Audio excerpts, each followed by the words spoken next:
Chapter 433. Yenjika's white gauze dress was long enough to reach the center of her face. Standing in the night wind, she looked elegant and refined. Hearing Lu Cheng's words, she was stunned at first. Then she squinted her eyes and looked to the side. She raised her chin slightly, her hair swaying, and her dimples showing. "Do you think you can please me like this?" While speaking, she had already reached for the bag of Lianbian specialties. Without any delay, she looked down curiously to see what was inside. "How can I please my wife when I love her? Every time I go to a place, the first thing that comes to my mind is to find something fun, beautiful, and delicious to share with my coup. Today, when I'm done with my business and have some free time, I came up with a similar idea. But I'm in a rush and don't have much time, so I can't shop around. I'll try it out first. I can only search online to confirm, buy it, and leave." Listening to her ex-boyfriend, who was now her husband, Yenjika's eyes sparkled and her lips curved into a happy smile. She felt a little shy and subconsciously lowered her head to look at the osmanthus cake, matsutake sauce, and special fruits in the bag. She glanced around and saw Lu Cheng carrying another similar bag in his left hand. She, who considered herself to be the most intelligent person in the family, changed the topic thoughtfully. "Are these for Auntie and Uncle?" "Yeah. My mom was complaining on the phone about why I went to Lianbian without telling her. Yesterday I even said that I was drooling all the way home from her cooking, but today I didn't come home on time." Lu Cheng smiled. The specialties he picked were always double. "You told Auntie that you were going to Lianbian?" Yenjika asked in surprise. "I just mentioned that my master asked me to go there to deal with a small matter and I would be back soon." Lu Cheng considered his words and said, "I really thought so at first. Lianbian security is not good compared to places like Songcheng and Huahai. Generally, there won't be any bad encounters, because of the tight schedule," he couldn't explain in detail on the phone. Now he felt that it was necessary to explain that he and Ku were already husband and wife. They shouldered the responsibility of each other and their lives were no longer his. "Why are you saying this? I'm not blaming you. I have a bunch of people from Shushan study in my family, and I often see similar things. Moreover, the missions given by the sect are generally not difficult and not dangerous. If a body refining expert can't do it, the ordinary Dan stage expert can't do it. If an ordinary Dan stage expert can't do it, the high-end human stage expert can't do it. If a high-end human stage expert can't do it, the high-end human stage expert can't do it. If a high-end human stage expert can't do it, the high-end human stage expert can't do it. If a high-end human stage expert can't do it, the high-end human stage expert will do it.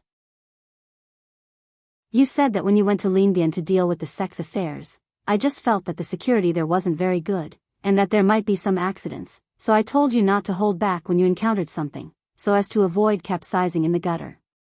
Well, other than being a little worried, I didn't think there was any problem. Later on, a small matter turned into a big problem, and it wasn't something you could control. You told me in advance, and you only did it when you had absolute confidence." Yenjika suddenly paused. She pouted and wrinkled her nose. Then she said in a sobbing tone, "Oh, I can't go on." Her eyes instantly turned red. "I understand all these, but when it really happened, I still felt very sad, very, very worried. When you called me for the second time, I was so afraid that someone else was using your phone to inform me of something bad. I was so scared." At this time, she stopped talking and looked at Lu Cheng with a bit of grievance in hatred. She ground her teeth and said, "Cheng, let me bite you." Lu Cheng was moved by the girl's contrasting feelings. Thinking of her worries at that time, he couldn't help but feel pity for her. He replied softly, "Okay." Yenjika immediately stepped forward and buried her head in Lu Cheng's shoulder. Her mouth was at the juncture of his shoulder and neck, and she opened her pink lips, revealing her teeth. Lu Cheng relaxed his muscles and didn't use force instinctively, preparing to be bitten hard. However, the pain didn't come. He only felt the girl's teeth lightly knocking on his skin twice, and then it turned into a warm kiss. "What if I can't bear to bite you?" Yenjika didn't raise her head and said with grievance. Lu Cheng's heart trembled when he heard that. The bag in his hand fell to the ground gently. He couldn't help but raise his hands to hug the girl, his wife. He gently stroked her hair and back, and lowered his head to kiss her head continuously. Yenjika quietly felt for a while, still burying her head in Lu Cheng's shoulder. She said softly, "I know, no matter how safe a small matter is, there can be unexpected changes and develop into danger. I can't lock you at home, tie you to me, and forbid you to do anything. I just want you to be more careful in the future. Don't take risks, and don't take actions until you are absolutely sure. If you have time, try to tell me in detail so that I can feel more confident. When you encounter difficulties, don't force yourself. Leave when you have to, and ask the sect for help when you have to." "Okay." Lu Cheng nodded solemnly. Yenjika was silent for a few seconds, and suddenly sighed. "If only my body was fine and I could reach the dance stage. Then, I could do these things with you, just like my grandma and grandpa. I'm so envious of them. Every couple's situation is different. You can't force yourself to be the same as others." Lu Cheng thought for a while and comforted his wife. "If you really do these things with me, I can't calm down. I'll be worried about you all the time, and I won't be able to use my full strength." The sky gradually darkened, and the moon rose. The two leaned against each other and talked for a while, communicating with each other. After 7 or 8 minutes, Yenjika, who had calmed down, pushed Lu Cheng away and said with a smile, "You should go back and eat. I can hear your stomach rumbling." "Okay, I'll walk you to the gate of the community." Lu Cheng blushed. "No, it's just a few steps." Yenjika stepped back slightly with her skirt fluttering. After 2 steps, she suddenly stopped, turned around and looked at Lu Cheng. She covered her mouth and smiled. "Cheng, there was a moment just now when I thought you would persuade me to go on a date with you before going home. There was a moment when I thought so. Since someone can't bear to bite me, of course I have to take good care of her." Lu Cheng chuckled. "But Empress Dowager and father-in-law are still waiting for you. You can't take 2 or 3 hours to get a gift, right? What will they think of me then?" "That's right. If you told Auntie that it would be a few hours later and that we could just have a meal outside, she would beat you up." Yenjika teased. Lu Cheng shook his head and laughed. "In the end," he said, "and I remember that someone said that every time we meet, every time we go on a date, we have to pay attention to spiritual communication. It's also good to take a walk, talk, watch TV series, watch a TV show, and do homework together. During those days in Songcheng, I felt that you weren't very willing, but in the end, you accommodated me. It's not that I wasn't willing or didn't like it. Bah, I just didn't like it." Yenjika rolled her eyes at Lu Cheng shyly. "Just like what you said, girls also pay attention to other aspects besides sex. There were a few times when I thought that we had just gotten married and you were so eager for it. I didn't know why my heart softened and I just let you do whatever you want. And there was also the factor of the impending departure and the crazy idea of throwing the decision to God. Even now, he still had a little bit of impulse. Maybe every girl has such an irrational and crazy side." After a few more words, they waved goodbye. After watching the girl's beautiful figure enter the neighborhood, Lu Cheng returned home with the gift. "You're back. I've eaten with your dad. I'll heat up the food first." Chi Fong got up from the sofa and said matter-of-factly. She didn't want to wait for her son to come back to eat together. "She's really my mother." Lu Cheng handed the bag over and said with a smile, "Mom, Dad, I bought some Linbian specialties for you. You went there to do something, and you bought some specialties?" Chi Fong said with a bright smile. Lu Jisheng asked reservedly, "Why did your sect ask you to go to Linbian? Why are you back so soon?" "Just a small matter that needed someone to come out. It was solved in a few minutes." Lu Cheng answered vaguely. Chi Fong took the bag and said casually, "Linbian security is not good. Why did your master ask you to go there? It's okay. It's very strict in China. No matter how bad Linbian security is, it's not that bad. If you don't go to crowded and chaotic places, don't take the remote road at night, and don't cause trouble, it's quite safe there. Otherwise, how can the people there live? Lu Qing responded with a smile. Okay. Qi Fang didn't say more. She heated up the dishes and brought them out again. Then she and Lu Jisheng gathered around and watched their son gobble up the food. Your dad was still worried when you went to Linbian. Just now, he was watching the TV station alone to see if there was any news. Qi Fang laughed at Lu Jisheng. I just happened to get it. Lu Jisheng coughed. Lu Cheng's heart felt warm and he ate even more happily. The family was happy and harmonious, talking and laughing. Suddenly, a sound came from the TV, but it didn't enter their ears. Linbian TV station news, this afternoon, a serious gun case occurred in the Linfu building at the intersection of Jiuxing Road. The case has been solved. The main suspects, Si Jianting, Huang Qingda, and others have been arrested. After eating and drinking, Lu Qing returned to his room and turned on the computer, ready to see if the afternoon's video had been uploaded. Fortunately, he was decisive in his work and finished in less than 2 minutes. Many people didn't even have time to react. Moreover, the scene at that time was so shocking that no one dared to approach. Therefore, only a few blurry videos and photos were leaked.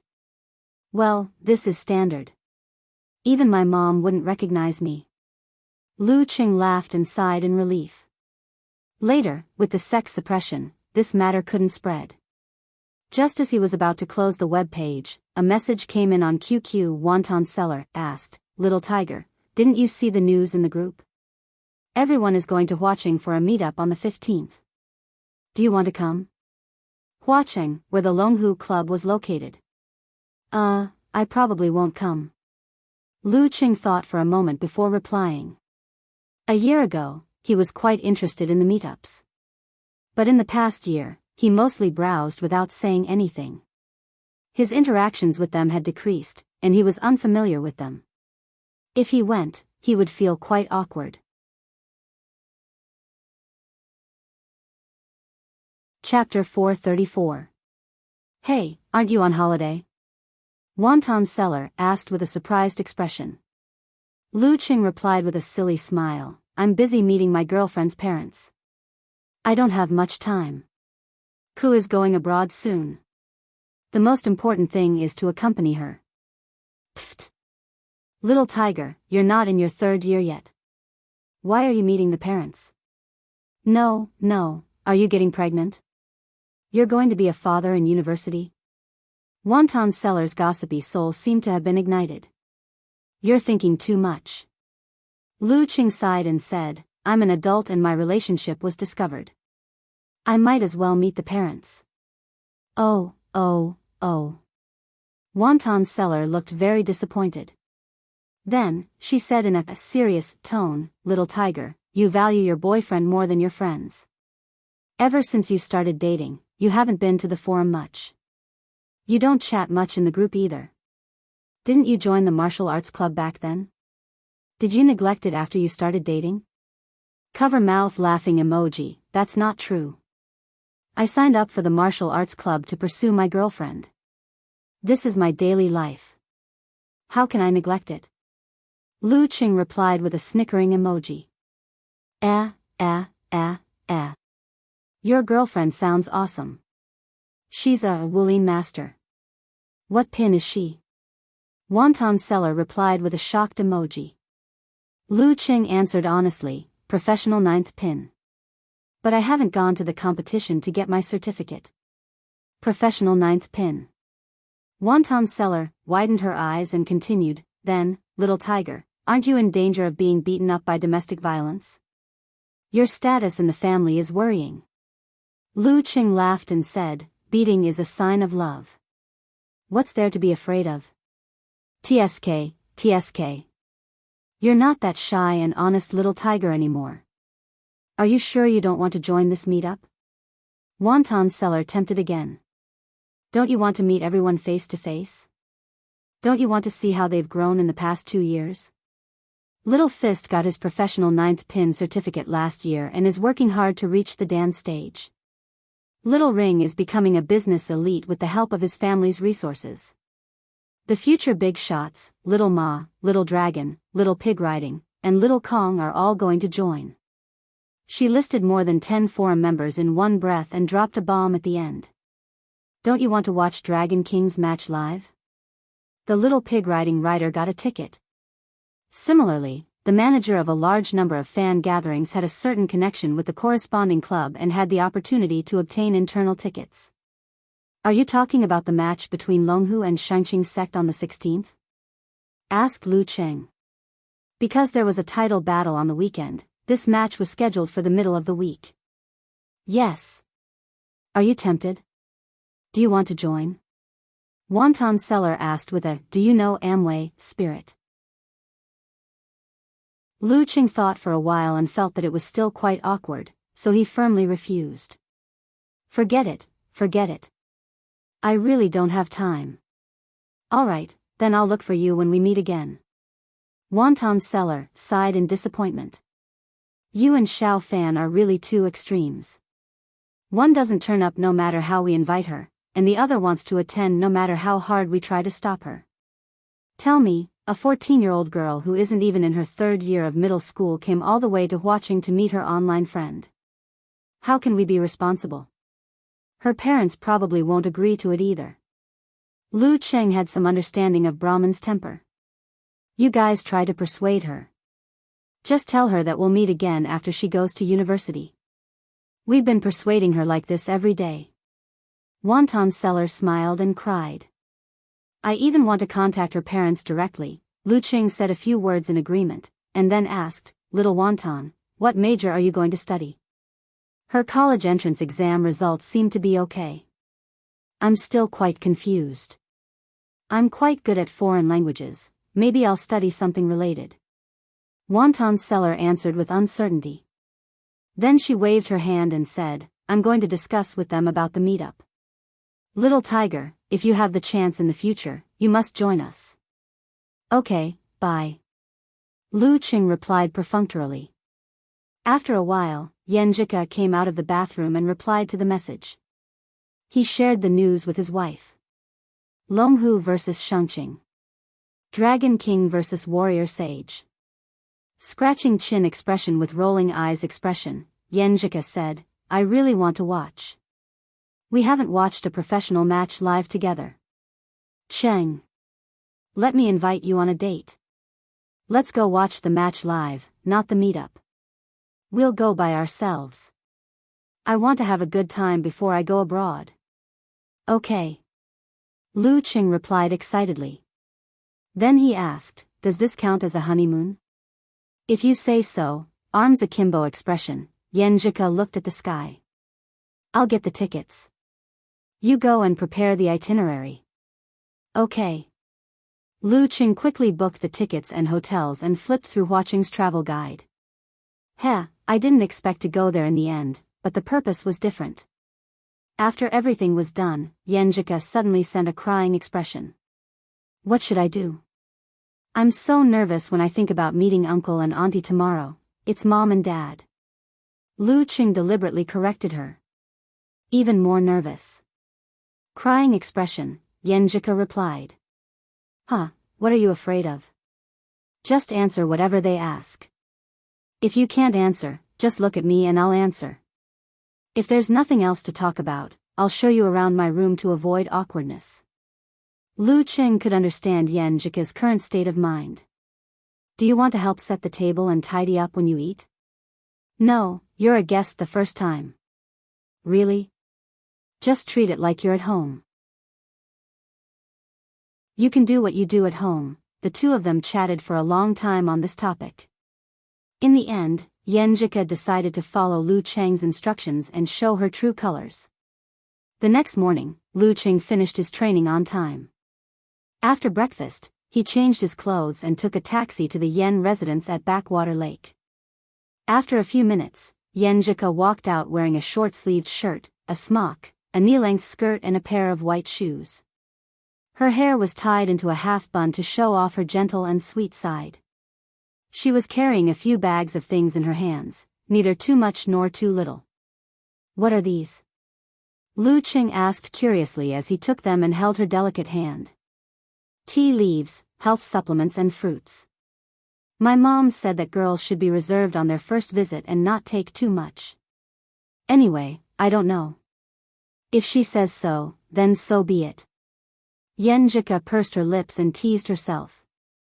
Cheng, my current expression is smiling with self-abandonment. It's not that serious. I'm here. Lu Qing comforted her. After a while, they got into the car and arrived at Lu Cheng's residential area. As they walked in, the neighbors' eyes were like searchlights. Coming. On the 5th floor of the 8th building, Qi Fang shouted to the balcony with her phone. Lu Jisheng, who had specially asked for leave today, walked back to the living room and coughed. I'm just going to smoke. He didn't look at the road downstairs to see if his son and daughter-in-law had arrived. Qi Fang squinted at him and said sarcastically, "Didn't you say it was not a big deal? Why are you smoking?" Lu Jisheng sighed with a smile. Alas, I thought it would take another 4 or 5 years. Who knew it would happen so soon? Yeah, it's like a dream. Qing seems to be 10 years older all of a sudden. Qi Fang sighed with emotion. Then her face changed. Go sit down.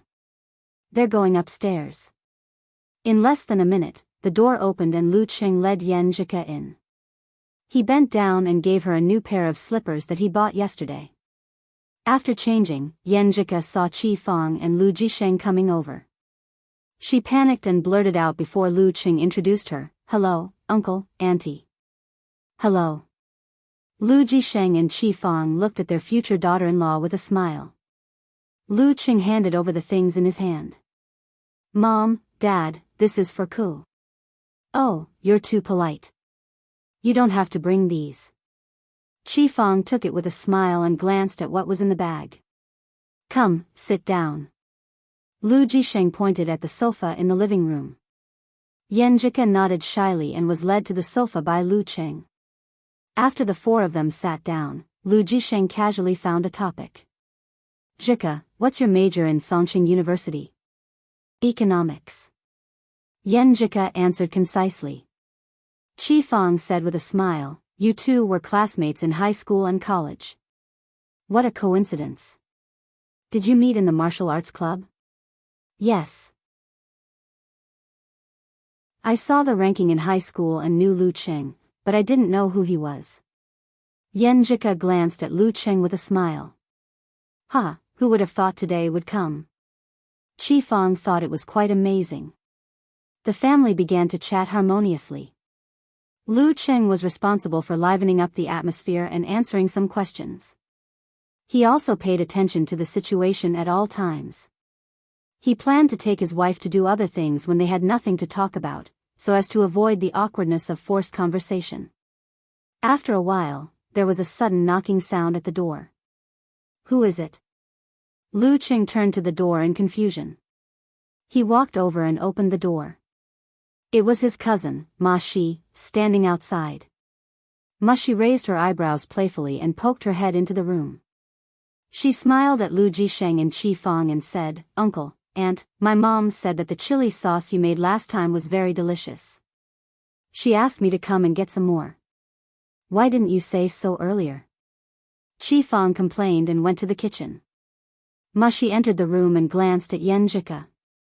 She smiled sweetly and said, "Hello, sister-in-law." "Hello." Yenjika blushed at his greeting. Lu Qing hurriedly introduced, "This is Ma Shi, my cousin. She is more naughty than before." "Of course not." Ma Shi protested. She looked at them for a while and left with the chili sauce. The family chatted for less than 10 minutes before they heard another knock at the door. "Who is it?" Lu Qing reluctantly got up and walked over. "Aunt." He opened the door and was surprised to see Lu Yanwei's mother, Wang Lily. Wang Lily smiled and raised the bottle in her hand. "Brother, Qi Fang, Jiqiang picked up some bones to make wine. I brought you a bottle." "I was just talking." Lu Jisheng stood up and smiled. Wang Lily entered the room and looked Yenjika up and down with a smile on her face. Yenjika hurriedly said, "Hello, Aunt." "Hello," Wang Lily replied with a smile. Lu Qing finally realized that they were all here to look for trouble. They just wanted to see their own wife. When Wang Lily came home, they continued their previous conversation until Qi Fang was ready to cook. At this moment, there was another knock at the door. Lu Qing and Yenjika looked at each other. Feeling both annoyed and amused, they went to the entrance and opened the door. It was Lu Yanwei outside. Seeing Lu Cheng's unkind expression, he smiled awkwardly and said, "I was passing by and had a stomachache. So I came to the bathroom." Chapter 435. The sky was dark, and the summer night came especially late. A gentle breeze blew around the backwater lake, dispelling some of the dampness. "Sigh, my family came to see you one by one without saying anything." Lu Qing held Yenjika's hand, lamenting about what had happened in the morning. Especially Lu Yanwei, his unreliable brother, whose excuses were so ridiculous that he didn't know whether to laugh or cry. Fortunately, Lu Qing still had some self-awareness, so he didn't stay for dinner even though Lu Qing had warmly invited him. However, with them as a contrast, Lu Cheng's parents didn't seem so strange to Yenjika. When there were only 4 of them left, she obviously relaxed a lot. She took the initiative to praise some of the dishes, which made Lu Cheng's mother so happy that she couldn't close her mouth. After a sumptuous lunch, Lu Cheng led Yenjika into his room. They shared their schoolmates' album, posters of the Mighty Ones, and detective novels that they had bought before. They spent the whole afternoon happily together. However, Lu Jisheng and Qi Fang were still at home, and they would knock on the door from time to time to deliver fruits, so they didn't dare to be intimate. After dinner, Lu Jisheng picked up Lu Debong and his wife. They had been worried about not having a granddaughter-in-law, but now they were very satisfied with Yenjika. Walking slowly, Yenjika relaxed her eyebrows and completely shed her previous restraint. She smiled softly and said, "It's okay. It's okay. I can understand. Really. If my brother brings his girlfriend home, I'll book a plane ticket and rush over to take a look." She was holding 2 red envelopes, one thick and one thin, from Qi Fang and Lu Debong respectively. "Your brother brings his girlfriend home." Lu Qing couldn't help laughing. It's so surreal. He couldn't imagine how his brother-in-law would treat his girlfriend if he had a girlfriend. "I think so too." Yenjika didn't defend her cousin Lin Quebec. Instead, she nodded seriously. Lu Qing glanced at Yenjika's pink bag and red envelope and said, "Why don't you put it in? It's a burden to hold it in your hand." "I like to hold it." "What's wrong with that?" Yenjika answered briskly, holding the red envelope and shaking it proudly. Okay. As long as you like it." After chatting for a while, Lu Qing remembered something and asked, "Ku, when are we going to your grandpa's house?" "Well, maybe not." Yenjika tilted her head and looked at him seriously. "Why?" Lu Qing was confused. Yenjika burst into laughter, revealing her dimples. "Because my grandparents missed me so much that they decided to come to Shushan and live there for a while." At this point, she pursed her lips and looked up. "There may be other relatives coming over these few days. When they leave, I'll take you home to meet grandfather and grandmother. Otherwise, you'll feel awkward facing a large group of people all of a sudden." "That's good." Lu Qing nodded in agreement. At this time, they walked to the entrance of the villa community. Yenjika waved her hand and said, "Qing, I'm going in. Say hello to Empress Dowager and father-in-law for me." Lu Qing responded with a smile. After taking 2 steps, Yenjika suddenly turned around. She smiled shyly and said, "Uncle, Auntie, they're nice people. I feel like we're family." After that, she shook the red packet in her hand and walked briskly past the entrance. "We're a family now, silly Ku." Lu Qing chuckled as he watched her leave. In the living room of the Lu family, Qi Fang was wiping the tea table. She glanced at Lu Jisheng, who was watching the news attentively, and said, "That girl Zhika is quite delicate and well-mannered. She seems to have a good family education." "Yeah, she's not a naughty girl." "Good." Lu Jisheng sipped his tea and nodded. While the old couple was talking, Lu Qing pushed open the door and walked in. "You're back so soon?" Qi Fang blurted out in surprise. "Not so soon. I've already sent Ku home." Lu Qing answered blankly. "Why can't you be more considerate? Why did you only send her home when you sent her home? You should take her shopping. It's just a walk. Boys should take the initiative." Qi Fang didn't dare to comment on other things, but she did watch a lot of TV series. She deeply felt that her son had no romantic cells and looked as if she expected better from him. "I've already taken a walk by the lake. If it weren't for Empress Dowager waiting for me, I'd definitely take Ku for a date. It'll take at least 2 or 3 hours to get back." Lu Qing complained and changed the topic. "Ku just told me in private that she feels that you two are really good friends." "Ah, I'm still not a good host." Qi Fang smiled and said modestly. Lu Jisheng picked up his teacup and took a sip. He couldn't hide his smile. Lu Qing thought of something and took the initiative to bring it up. "Dad, Mom, my master wants me to learn more about the kung fu of other countries and sections. I might be going to the United States more often in the future, so I'll have to stay for a long time each time. Let me teach you how to video chat, okay?" Qi Fang was stunned and asked worriedly, "What about Chika?" "It's not a good idea to be apart all the time." Lu Qing smiled. "Mom, don't worry. Uncle Yen and the others have arranged a joint training program for Ku to study in America." That's good, that's good." Qi Fang heaved a sigh of relief. "You're going home for the holidays, right?" "Of course." Lu Qing smiled brightly. He took his parents' phones and started the teaching activity. At 8:30, after Lu Jisheng and Qi Fang had barely grasped how to video chat, he went back to his room and turned on his computer to do what he had done for the past few months. While waiting for the computer to start, he took out his phone and replied to Yan Jika's messages and browsed through dozens of recent messages in various groups.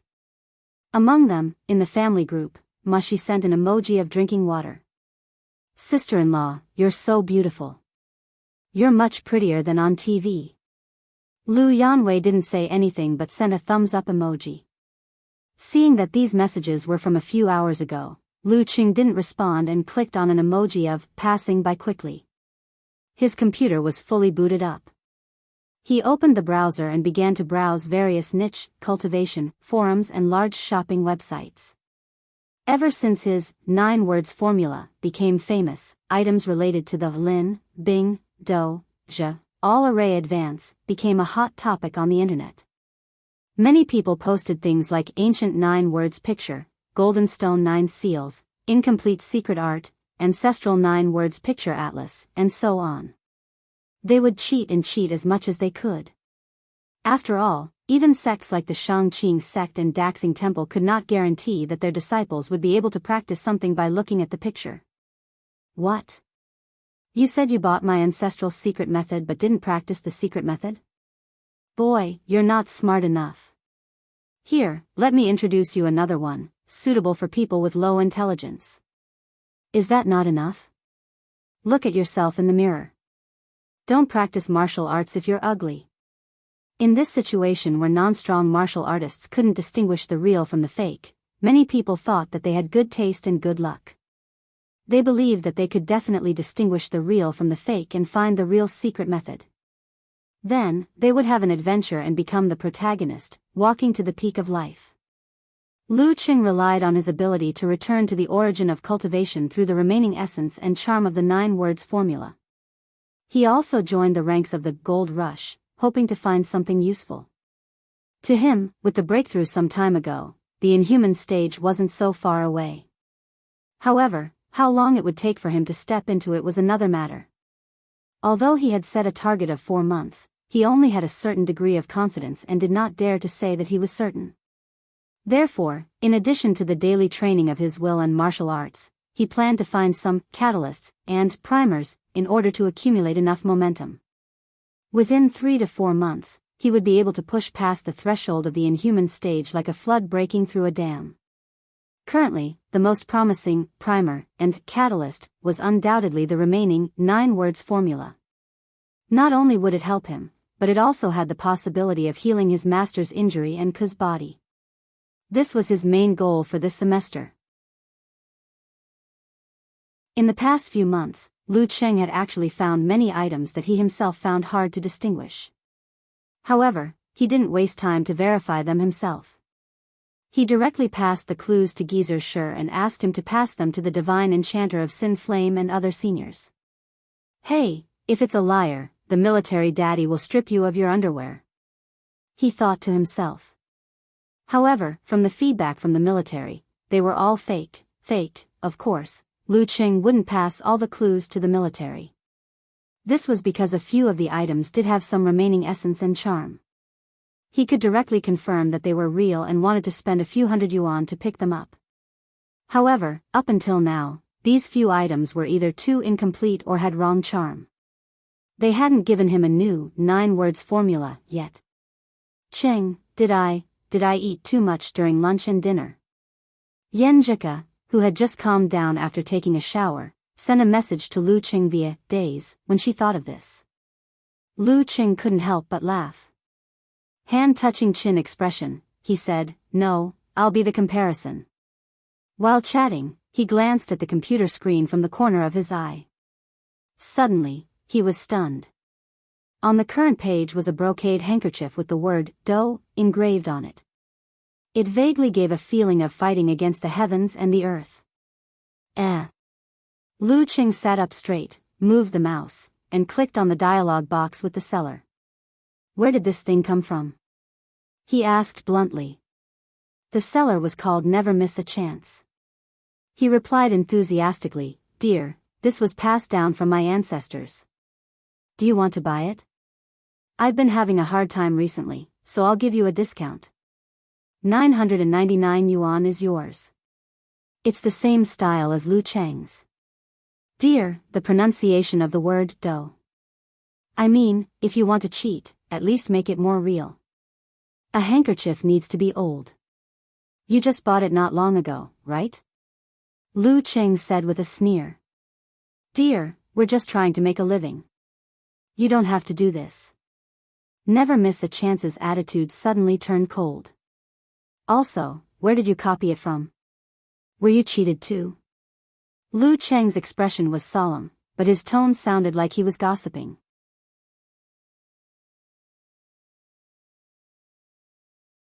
Chapter 436. Never Misjudge seemed to have been exposed. Snorting through nostrils expression, said, "Damn it. That guy said that the dough character on the wine pot could definitely be passed off as genuine. In the end, after selling it for a month, it was exposed 10 times. 10 times. I'm so king blind." Lu Cheng replied with a laughing expression, "What wine pot? Send it to me." Never Miss a Mistake paused for a few seconds and sent a photo to Lu Cheng. In the photo was an ancient purple gold wine pot about the size of a palm. On the side of the pot was engraved the word dough character, which gave off an explosive and unyielding feeling. It was as if one could soar into the sky and wreak havoc in heaven after drinking 2 mouthfuls of the wine. It's quite stylish. The workmanship is exquisite. Lu Cheng complimented and casually added, "I quite like your wine pot. It's so cool. Why don't you sell it to me?" "Sell it to you? How can I get a handkerchief with the dough character if I sell it to you? You're ruining my business, dear." Never Miss a Mistake replied with a disdain expression. The national competition ended a few months ago. The popularity of the 9 syllables has long since passed. Your handkerchief with the dough character is getting worse and worse, right? Hurry up and sell it. Make as much money as you can. Besides, I don't believe that you don't have any handkerchiefs in stock. Lu Cheng had a glib tongue. That makes sense. Never Miss a Mistake replied after a moment of silence. 1,200 yuan. Take the wine pot, 1,200 yuan. Are you kidding me? I can't give you more than 100 yuan. Lu Qing followed Coach Yan's instructions and tried to bargain. That's an insulting bargain. Dear, the cost of my handkerchief is more than 100 yuan. Let's be friends. It's 380 yuan, including shipping. Dear. Never miss a mistake looked like he was selling at a loss. Lu Qing thought for a while and said hesitantly, fine. You hang it up and I'll bid for it. Let's go through other channels. If I hang the wine pot up, won't it expose that I'm selling fake goods? Never miss a mistake suggested. Fine. Lu Qing didn't seem to care. After the deal, when he gave Lu Qing the address at the end, he considered that he could be considered a celebrity. He didn't leave the name Lu Qing and used Qi Feng instead. After he was done, he sent a photo of the wine pot to Yenjika and sent a snickering emoji. Look at this. Huh.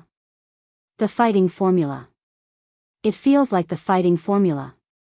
Yenjika sent a dog-eyed expression. She had read the notes of the Shushan study's reverse creation of the 9 words formula. Although the fighting formula's charm had been identified as wrong by Lu Qing, it should be close enough. Yeah, I could tell at a glance. Lu Qing smiled proudly. Amazing. You are indeed my Qing. You got it? Yenjika was not stingy with her praise and asked happily. That's right. Even if I can't comprehend anything from it, there should be some clues hidden in it. Also, look at this wine pot. It's so well made and has an ancient charm. It's the type that my master likes. I can give it to him as a backup. Wow, it's so rare to see you care so much about Coach Shi. Yenjika sent an emoji with her eyes wide open.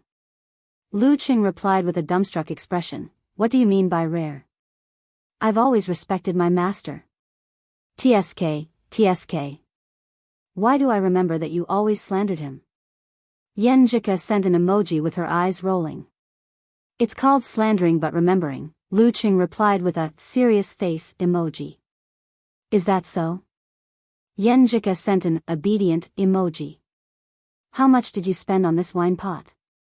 $380. Lu Qing sent an emoji with a covering face emoji. In a rented house in a city in a province. Never miss a mistake stretched his back and hummed a little tune proudly. In front of him was the purple gold wine pot that gave off a heaven-defying vibe. He stood up and pulled open a black cloth covering a box beside him. Inside, there were dozens of wine pots of the same style neatly stacked. However, they lacked that indescribable vibe. These were all replicas that he found in a factory. The cost was quite low. Huh, you're the kind of person who wants to trick my flagon. Never miss a mistake shook his head and laughed. Usually, the dough formula handkerchief was enough to deal with people who were not observant and knowledgeable. When it came to people who could see the flaws and uniqueness, he would pretend that he knew nothing and let them deceive the wine pot and sell it for a good price. For most people, who would expect a second scam after the first one? Most of them would be happy that they had successfully deceived others and picked up a bargain. Moreover, such people were more conceited. If they fell for a few hundred yuan, they would definitely not want to make it public. At most, they would scold themselves and deny it. As for the temptation of treasures, never miss a mistake wasn't worried. When he found this wine pot, he thought it was really related to the dough formula. He tried to use it to please a dance stage martial artist. However, the martial artist said that it didn't contain any charm and couldn't be visualized. Besides looking good, it had no other value. Those who were deceived would understand after looking at the photo. Who would go to another province for a few hundred yuan? No matter how crafty you are, you can't escape from my grasp. Never miss a mistake took out a batch version of the purple gold wine pot and put it in the package. He started to fill in the express delivery form. Shushan, the next day, Lu Qing finished his training and returned home from Gushan Martial Arts School. His phone rang. The express delivery had arrived. He took the package and entered his room. He opened it and raised his eyebrows. He was both angry and amused at the same time. He logged onto the website and found "Never miss a mistake." He said bluntly, "You must have sent the wrong one." "Of course not. Look at the photo. Isn't it exactly the same?" Never miss a mistake was experienced and calm. "It doesn't have the explosive and unyielding feeling in the photo." Lu Qing pointed out the key point. Never miss a mistake was surprised. "This is the effect of a photo. Do you know what Photoshop and retouching are? Don't tell me you don't even know how to use Photoshop." "Look, I have another one. This one is in black and white. Doesn't it have a quiet and ancient feel? Anyway, you can say whatever you want and file a complaint." "I'm not afraid. I'll call the police." Lu Qing replied without anger. Seeing these words, Never miss a mistake immediately relaxed. The bigger the threat, the less likely the other party would follow. It was like a fight between gangsters. You had to leave some harsh words at the end. The police wouldn't file a case for a few hundred yuan. Go ahead, go ahead." Never miss a mistake picked up the cup and drank a mouthful of water. Lu Qing copied the link to his website and clicked on a person named Rapid March on QQ. He sent a message. This person is very likely to have clues about the fighting formula. He used to pass clues to the military through his master, which annoyed Geyser. Geyser directly gave him a contact instead of being a middleman. Got it. Rapid March's reply was concise and comprehensive. At 2:00 in the afternoon, Never miss a mistake was half asleep when he suddenly heard a series of fierce knocking on the door. "Who is it?" He turned over and sat up, shouting out loud. "Checking your water meter." Someone outside answered. "Has it been a month?" Never miss a mistake put on a sweatshirt and shorts, walked to the door in confusion, and opened it. Clang! As soon as the door opened, two strong men rushed in. One grabbed Never miss a mistake by the waist and tripped his legs, and the other grabbed his shoulders and elbows. Never miss a mistake was immediately pinned to the ground. "What are you doing?" "Never let me see you wrong," I shouted in fright. Then he saw several shiny black pistols pointed at him, and 2 police badges were next to them. I'm just selling a fake." Never miss a mistake was stunned for a moment, and then defended himself with grievance. Tears were about to fall. "That's the whole thing." Lu Qing sat on the chair and looked at Yenjika, who was sitting on the edge of the bed and flipping through the bulk purple gold flagon. "In other words, you were mentally prepared to receive a fake from the beginning?" The girl looked up thoughtfully. "Then why didn't you just hand it over to the military without fear? You want to take advantage of the situation with your own ability?" Today was a rare cool day in early July. She wore a delicate and ladylike round-necked shirt. "Something like that." Lu Qing smiled vaguely. Yenjika put down the flagon and rolled her eyes at him. "You pulled me here just to see this fake? I even said that I would take you to buy 2 sets of clothes. My grandparents prefer the gentle and scholarly type. That's not urgent. Other relatives are still here, aren't they?" Lu Qing stood up and smiled. "Besides, what do you mean just to see this? Didn't you say it before? It doesn't matter what 2 people see together. What matters is the feeling of being together." While speaking, he walked to the door, closed it with a click, and locked it from the inside. Yenjika blinked her clear eyes, and didn't realize what was going on for a moment. Lu Qing walked to the window again, looked at the dazed little fairy, and laughed in a low voice. "My mom escorted Qi Yunfei back to Ningxue and won't come back today. My dad is working overtime and won't be home until 7 or 8 o'clock. With a swish, the curtains were drawn, covering the light in the room, making everything dim and dancing with light and shadow. The clear female voice came to an abrupt end. At 5:00 in the afternoon, in the dimly lit room, a jade-white arm was draped over Lu Cheng's body, forming a sharp contrast with the cascading black hair. The whole room was filled with the silent beauty of dancing. Lu Cheng glanced at the sleeping Yenjika, picked up his phone from the pillow with his left hand, and looked at the messages. Rapid March, said an hour ago, the flagon doesn't have the charm of the fighting formula. It should be made by a very skilled craftsman without any martial arts. It's no more than 30 years old. Judging from the overall feeling, he most likely made it according to the original inscription.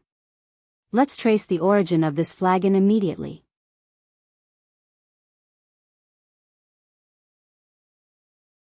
Chapter 437.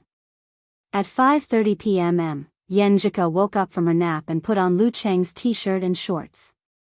She went to the bathroom to take a shower and then went back to her room to change into her own clothes. It's all your fault. She pointed at the crumpled round-neck shirt on her body and looked at Lu Cheng reproachfully. Hurry up and get the iron. Otherwise, how could she meet people and go home? My iron broke 2 days ago. Lu Cheng paused for a moment and then smiled. But it doesn't matter. Watch me. What? Yenjika stared blankly at her husband with a confused expression. Lu Cheng smiled and reached out his right hand, which was covered with a layer of white frost. Then the frost melted and the steam rose. He held the girl's clothes with his left hand and put his right hand down slowly. All the abnormal wrinkles and distortions were smoothed out. Yenjika's eyes gradually showed a look of realization. She couldn't help but praise, Cheng, your supernatural ability is getting more and more practical. You even developed this function. It's mainly because I can better control my supernatural ability of ice and fire after sensing my root pulp. Lu Cheng answered, humbly. It's all thanks to you, Coach Yen. Recently, he had been reading more about cultivation. He often joked with Yenjika about the changes in his mentality, mood, and will after becoming a real man and getting married. He called it double cultivation success. Yenjika pursed her lips and turned her head, smiling. Then she looked back at Lu Cheng suspiciously. Why do I feel like you have another meaning when you praise me like this? So you don't care about the fake goods because you want to trick me? No. At first, I just didn't want to trouble the military, even though they are also collecting the 9 words formula. Later on, I received a fake and thought it was pretty funny, so I wanted to share it with you and let you have a look. Now that I've taken a look at it, I feel like I have a lot of free time and can do something. Lu Cheng chuckled and explained, we haven't been intimate for many days.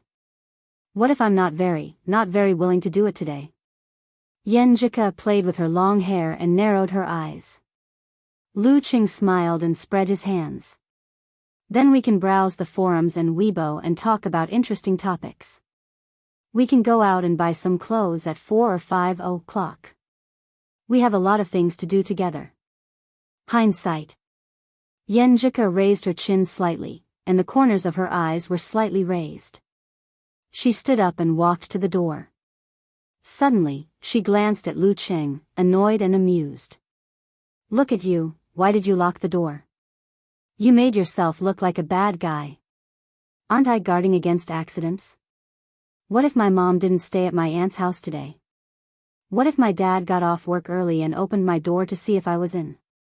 Wouldn't that be super awkward? If it wasn't for the absolute reaction caused by the danger, I wouldn't have the mood to pay attention to the situation outside and listen for the sound of footsteps or keys. Lu Cheng said with a smile.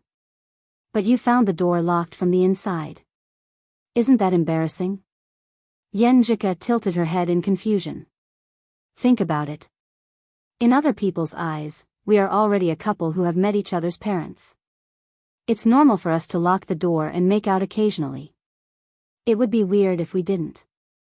Anyway, they don't know to what extent. Lu Cheng reached out and helped her tidy up a few strands of messy hair behind her head.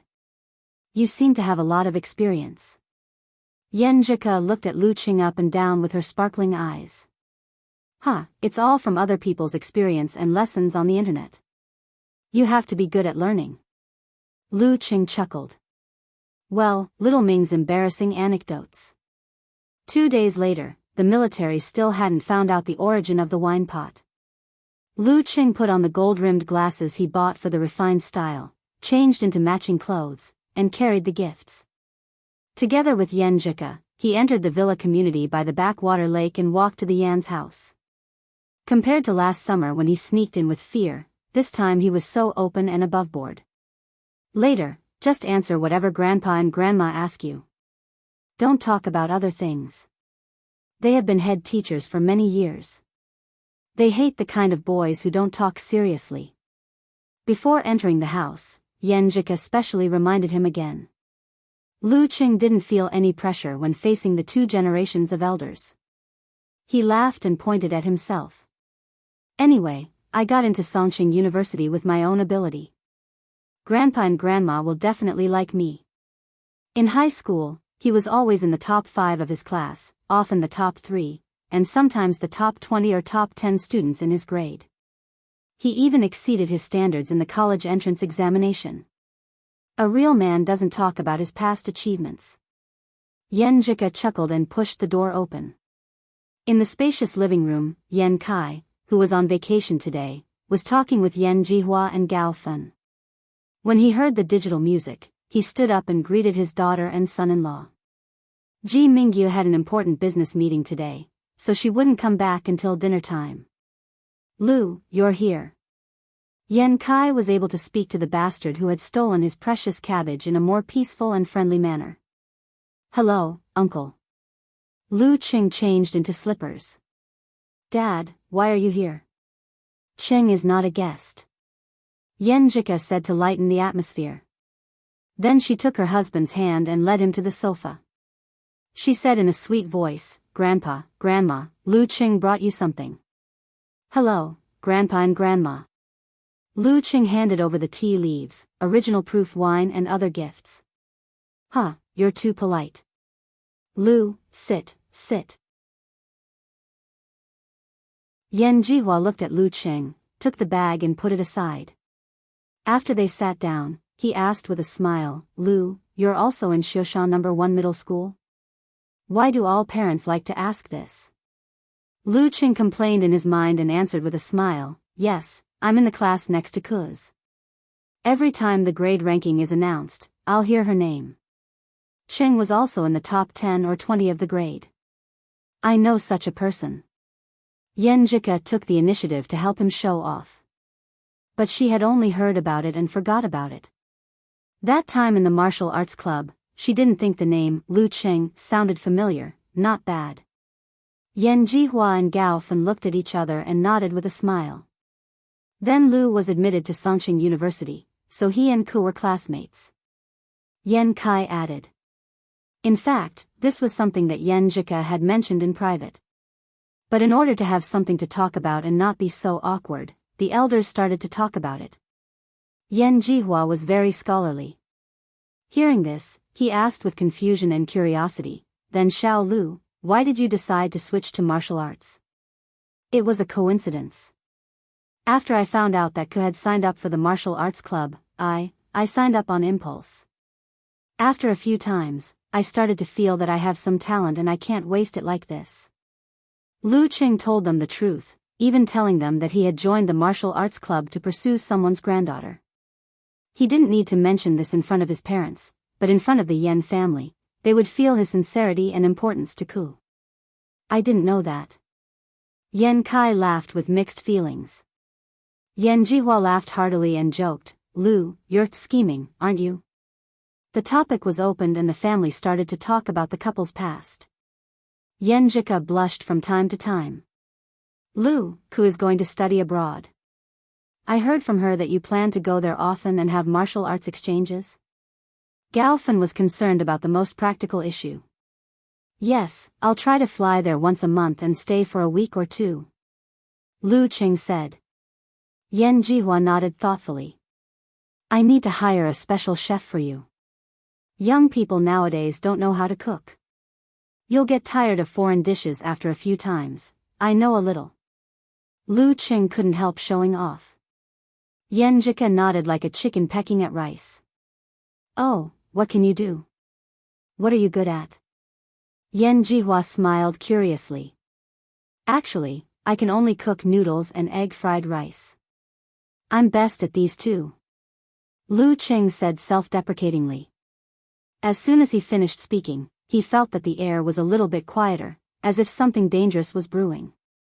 Yen Kai leaned back on the sofa and said to himself, "I'm best at egg fried rice, damn, I seem to have revealed something." Lu Qing realized something and looked at Yen Jika in astonishment. He saw the same reaction in her eyes. Last summer, he had snuck into the Yen family and made breakfast with Ku.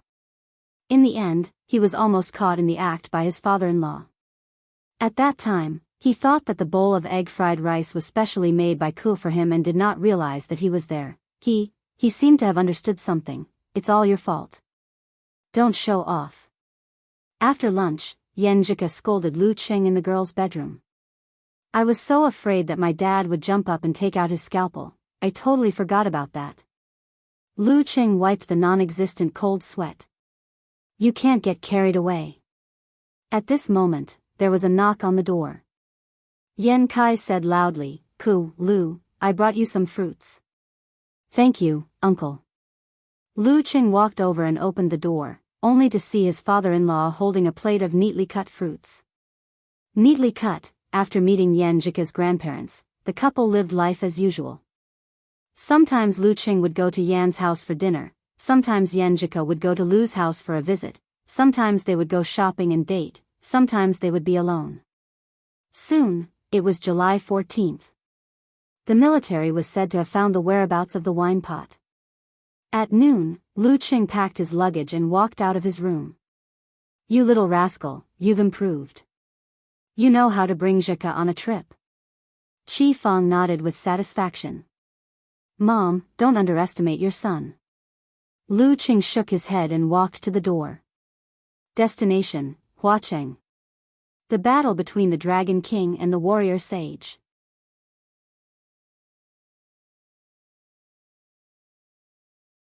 Chapter 438. At 5:20 p.m., the plane landed at Huacheng Heishui Airport. Just as Lu Qing and Yen Jika walked out of the arrival hall hand in hand, they felt a wave of heat that was full of moisture. It was as though they were in a steamer, and their skin lost its ability to breathe. All they felt was stuffiness, heat, and moisture. Lu Qing quickly activated his power of frost, and his body instantly felt refreshed. He even emitted a chill that was transmitted to Yen Jika, causing her to move closer to him. Their skin touched, and her husband changed from holding to hugging. "Phew, I like you so much at times like this, Cheng," she confessed without a hint of embarrassment. She then looked around and said fearfully, "Let's not go to any scenic spots for the next few days, right? Otherwise, I'll die from the heat. Even with a walking air conditioner beside me, it won't be a great experience." "Sure, then we'll stay in the hotel." Lu Qing chuckled, almost raising both his hands and feet in agreement with Yen Jika's suggestion. Yen Jika thought about it, and her eyes turned, revealing 2 rows of neat white teeth. She pretended to grind her teeth as she glared at Lu Qing. What I mean is, Huacheng is famous for its food. All kinds of morning tea, afternoon tea, and all kinds of soups and snacks. Our itinerary is to eat, and rest in the hotel when we're free, so we won't be exposed to the sun. Lu Qing roughly described his plan. "I like that." Yen Jika's tone was light as she expressed her agreement. As they spoke, they hailed a cab and arrived at the Tianyue Hotel that Lu Qing had booked. It was very close to the most famous restaurants and tea houses in Huacheng. This time, Yen Jika held back her shyness and took the initiative to check in. She asked Lu Qing to stay where he was so that he wouldn't be recognized by anyone. As for Lu Qing's ID card, his photo was taken when he was in his 3rd year of high school. There was a certain difference between him and now, when the lines of his face were more distinct after years of martial arts training. Not to mention his indescribable spirit and temperament. If a stranger didn't look carefully and pay attention to the information, they wouldn't be able to recognize him as a heavenly son of the era. As expected, the receptionist didn't notice and successfully prepared a room for them. After they entered the room and put down their luggage, they went straight to the nearest Huacheng restaurant for dinner. They ate roast goose, squab, and dongxing biao. They were very satisfied and felt that the trip was worth it. Back in the hotel, Yenjika took out some makeup remover and walked into the bathroom, intending to wash off the sunscreen on her skin. Lu Qing sat on the edge of the bed and casually took out his phone. He glanced at the Longhu Club group chat. Although tomorrow was the official meetup, many of them had already arrived and were staying at the hotel booked by the local, a plumber eating mushroom. This meetup was partially sponsored by the local tycoon, Road to the Arena, and the rest was split evenly between the rest and students. Swish. Swish. Swish. Messages appeared one after another, giving Lu Qing a fright. Damn, they're so chatty. He muttered under his breath. After scrolling up for a long time, he finally saw the situation of the first few forum members when they first met. At that time, Wonton Seller posted a group photo and said, "La la la, I'm here to recognize you." There were a total of 5 forum members in this group photo. Lu Qing recognized the 2 who were standing on the far left and right, respectively. They were Invincible Punch, Jin Tao, and Road to the Arena, Zhou Yuaning, who had lost to him before. Jin Tao didn't change much during the Warrior Sage Challenge tournament. He was still quite handsome and masculine, but he looked a little more mature. Zhou Yuaning was wearing casual business elite-style clothes. He was a little chubby, and his hairstyle had been changed to a buzz cut with a few long concavities in the middle. In the center of the group was a girl who was about 1.5 meters tall. She was not ugly, petite and cute, and looked like a student. On her left was a short and fat man in his late 20s, and on her right was a thin and tall man who was more than 1.9 meters tall. He wore thick black-rimmed glasses and was at most in his early 20s. The most adorable height difference. Lu Qing couldn't help laughing. Little Wonton just reached the chest of the tall man on the right. They looked like father and daughter. That's easy to guess. You're the only girl, Little Wonton. Okamoto's fan spread his hands and laughed. The other 3 are all famous. Wonton Seller covered her mouth and laughed. What if I'm a cute boy? Let me say. From left to right, they are Invincible Punch, a plumber eating mushrooms, Little Wonton, pig riding knight, and Road to the Arena, replied Unparalleled Dragon King. You guessed it so quickly. You don't feel any sense of achievement. Smash table. Come, let me introduce you again. The one on the far left is our handsome little fist. He got his professional 9th pin certificate in October last year. He's been working hard to become a dance stage mighty one before graduation so that he can step into the professional martial arts circle. Thank you for helping me brag, Little Wonton. I still have a year before graduation. It's not that easy to reach the dance stage. Invincible Punch, Jin Tao sent a cupping hands emoji. After getting his professional 9th pin certificate, he felt that he had a way out and was no longer so unconfident. Wonton Seller continued, next to Little Punch is our talented Little Mushroom. He likes music, art, and martial arts. We were all stunned just now. Little Mushroom. Can you not call him that disgusting? Mushroom is ugly, fat, short, and cheap. He doesn't deserve to be called cute. Okamoto's fan and a plumber eating mushrooms were good friends who mocked each other every day. F***CK, I'll F***CKU. A plumber eating mushrooms sent a despising emoji. Come, lie down. If you can get down, I'll admit defeat. Okamoto's fan was still as cool as ever. I lost. A plumber eating mushrooms squatted in the corner and drew circles. I've decided. When Little AI arrives tomorrow, you and Little Mushroom will live in the same room. Wonton Seller sent an emoji of a rolling snow-white meatball. Little AI. I also lost. Okamoto's fan silently retreated. Wonton Seller sent an emoji hiding in the shadows. I won't introduce the one in the middle. Little Pig Riding is so tall, I can only look up at him. He's one more class away from entering the Beep Association, and he even manages the forum. Do you admire him? Also, I'll tell you a secret. He took little Sky home. Are you jealous? Above the sky was a girl with a bit of a rock vibe. This, embezzlement, using official authority for personal gain. Okamoto's fan sent a string of words. Big Boss is so amazing. He had originally intended to send the emoji using official authority for personal gain, but felt that it was too much of a joke, so he silently deleted it. Okamoto, I was actually prepared to kick you out of the group just now.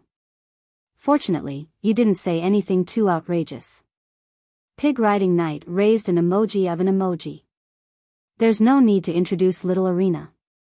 He's the real big boss in our group. Thank you for your hospitality. First bow, second bow. Wonton Seller sent a red face emoji. He lost his martial arts, but gained the whole world. Haha, he's just an errand boy for his family, so he has some spare cash. Road to the Arena loved to show off, and his style remained the same for decades. Lu Qing watched with a smile and scrolled down. He saw that, above the sky, and sea blue had arrived one after another. The former had straight hair, a thin face, and looked decent. She wore the same black-rimmed glasses as Pig Riding Knight, and didn't show that she liked rock music. Sea Blue was a little over 160 centimeters, round, cute features, and lively personality. She quickly got along well with everyone. They were all fourth-year students. More and more people gathered, and the group became more and more lively. Those who went were streaming and criticizing each other, while those who didn't went were watching and making fun of each other. Lu Qing scrolled down quickly with his thumb and saw that Unparalleled Dragon King of the Sea Turtles had joined the group about 10 minutes ago. He was tall and fat, wearing a black t-shirt, and obviously gave off the feeling of an otaku. Watching you silently. Lu Qing scrolled to the end and sent a message, saying that he was also participating in this activity. Tiger, I look down on guys like you who don't come on holidays. A plumber eating mushrooms sent a despising emoji. Yeah, little tiger, we're going to have a meal together later. We'll send you pictures of delicious food. Wonton Seller echoed with a smile. Road to the Arena asked in confusion, Tiger, you're only a junior when school starts. If you don't take advantage of this opportunity to have fun, you won't have time to work later. I'll try to find a more free job. Lu Qing made a joke. He had never revealed that he was a Songqing University student. A more free job usually doesn't pay much. Pig Riding Knight joked with a smirk emoji. If you were a rich second generation like Master Road, just ignore me. Okay, let's stop chatting. We're leaving. Watching restaurant. Invincible Punch said. I hate you guys. I hate all of you. Brahman, who didn't make it, grumbled in a flirtatious manner.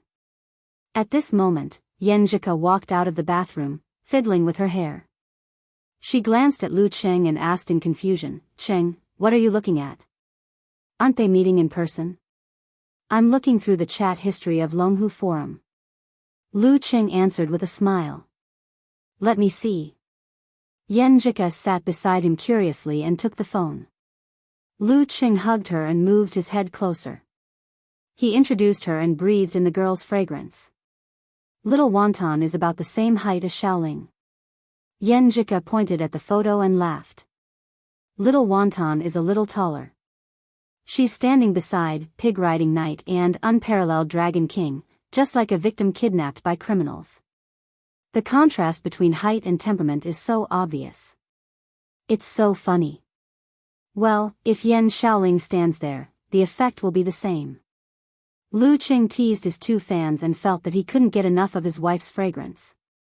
Yenjika was about to say something when she felt the hand around her waist tighten and the breath beside her ear become hotter. Her body stiffened at first and then softened. She glared at Lu Qing weakly and looked to the side. First shower. Okay. Lu Qing jumped up and dashed to the bathroom. On July 15th, the two followed the plan. They woke up in the morning to train and enjoy breakfast before returning to the hotel to rest. Lu Qing didn't have time to think of any bad ideas before Yan Zhika urged him to start practicing his oral English to lay the foundation for his upcoming trip to America. They laughed and learned until after dinner. Only then did the girl allow him to do what he wanted.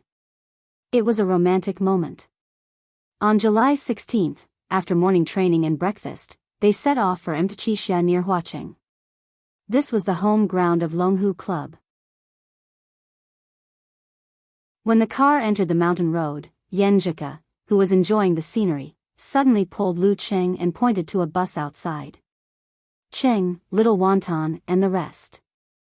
Lu Qing glanced sideways and saw that the bus that the sedan had just passed was filled with members of the Longhu Club Forum who had come for a meetup.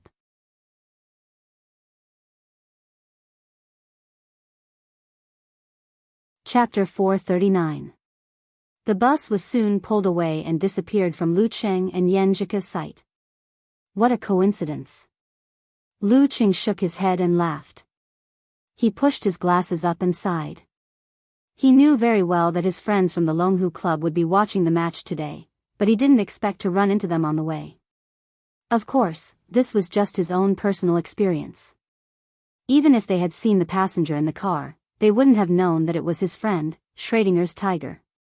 There was even a high chance that they wouldn't recognize him as Lu Qing. Hearing that, Yan Zhika tilted her head and glanced at her husband with a smile. Qing, I thought of a line from a song. What is it? Lu Qing asked curiously. It's hard to hold hands if we're not destined to meet. Yan Zhika pursed her lips and smiled. What do you mean by that?